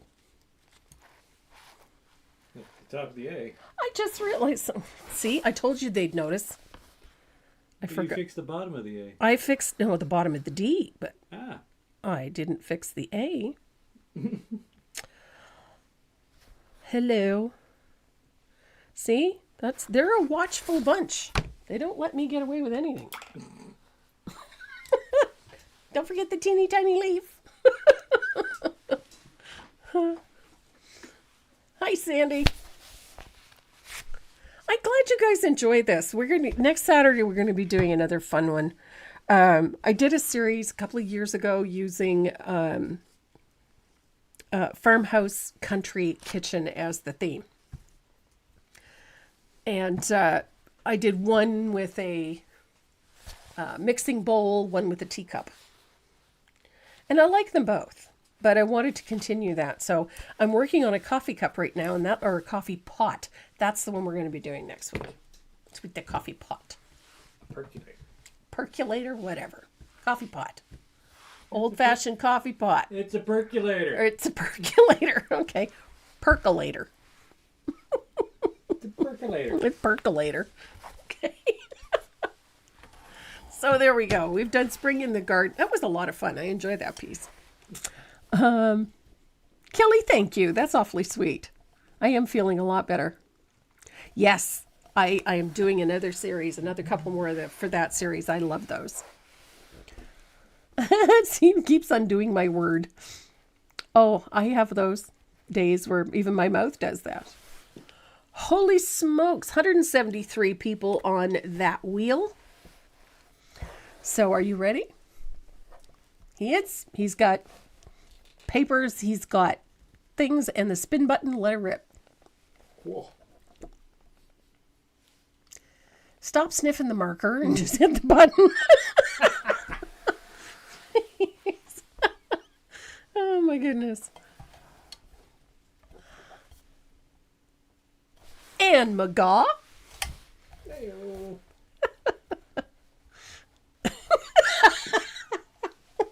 Yeah. You got that, did you, Deborah?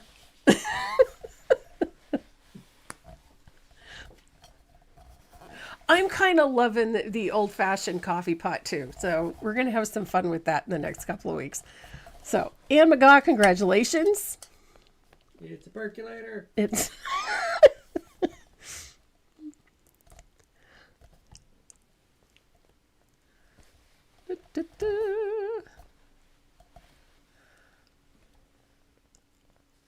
Who dat?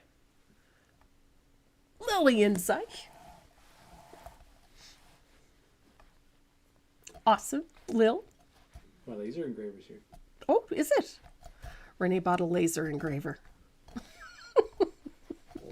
I'm sure you can find something to do. I with it, could too. probably find something to do with it, too.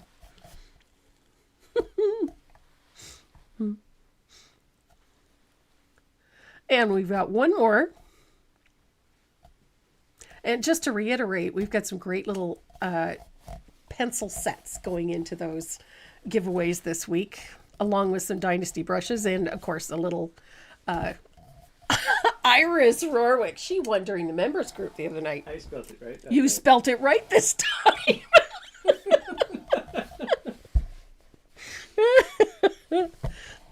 Oh my goodness, Iris! I'm going to pack both your winnings into the one package, so there'll be a bunch of goodies in yours. So, everybody, thanks for joining us again as you do every Saturday. And if you're not a subscriber on my YouTube channel, please do so. Hit the big red subscribe button, and turn on your bell notifications, and you'll be notified every time we add new video or when we go live. And if you're on Facebook, hit the follow button. We'd love it if you hit the follow button. And join us next Saturday, same time, same bat channel. We have another fun live class for you at 12 noon Eastern Standard Time every Saturday. So we shall see you again there. Thanks for joining me. Mwah. Love you. Stay safe. And pet your dog. And pet your dog.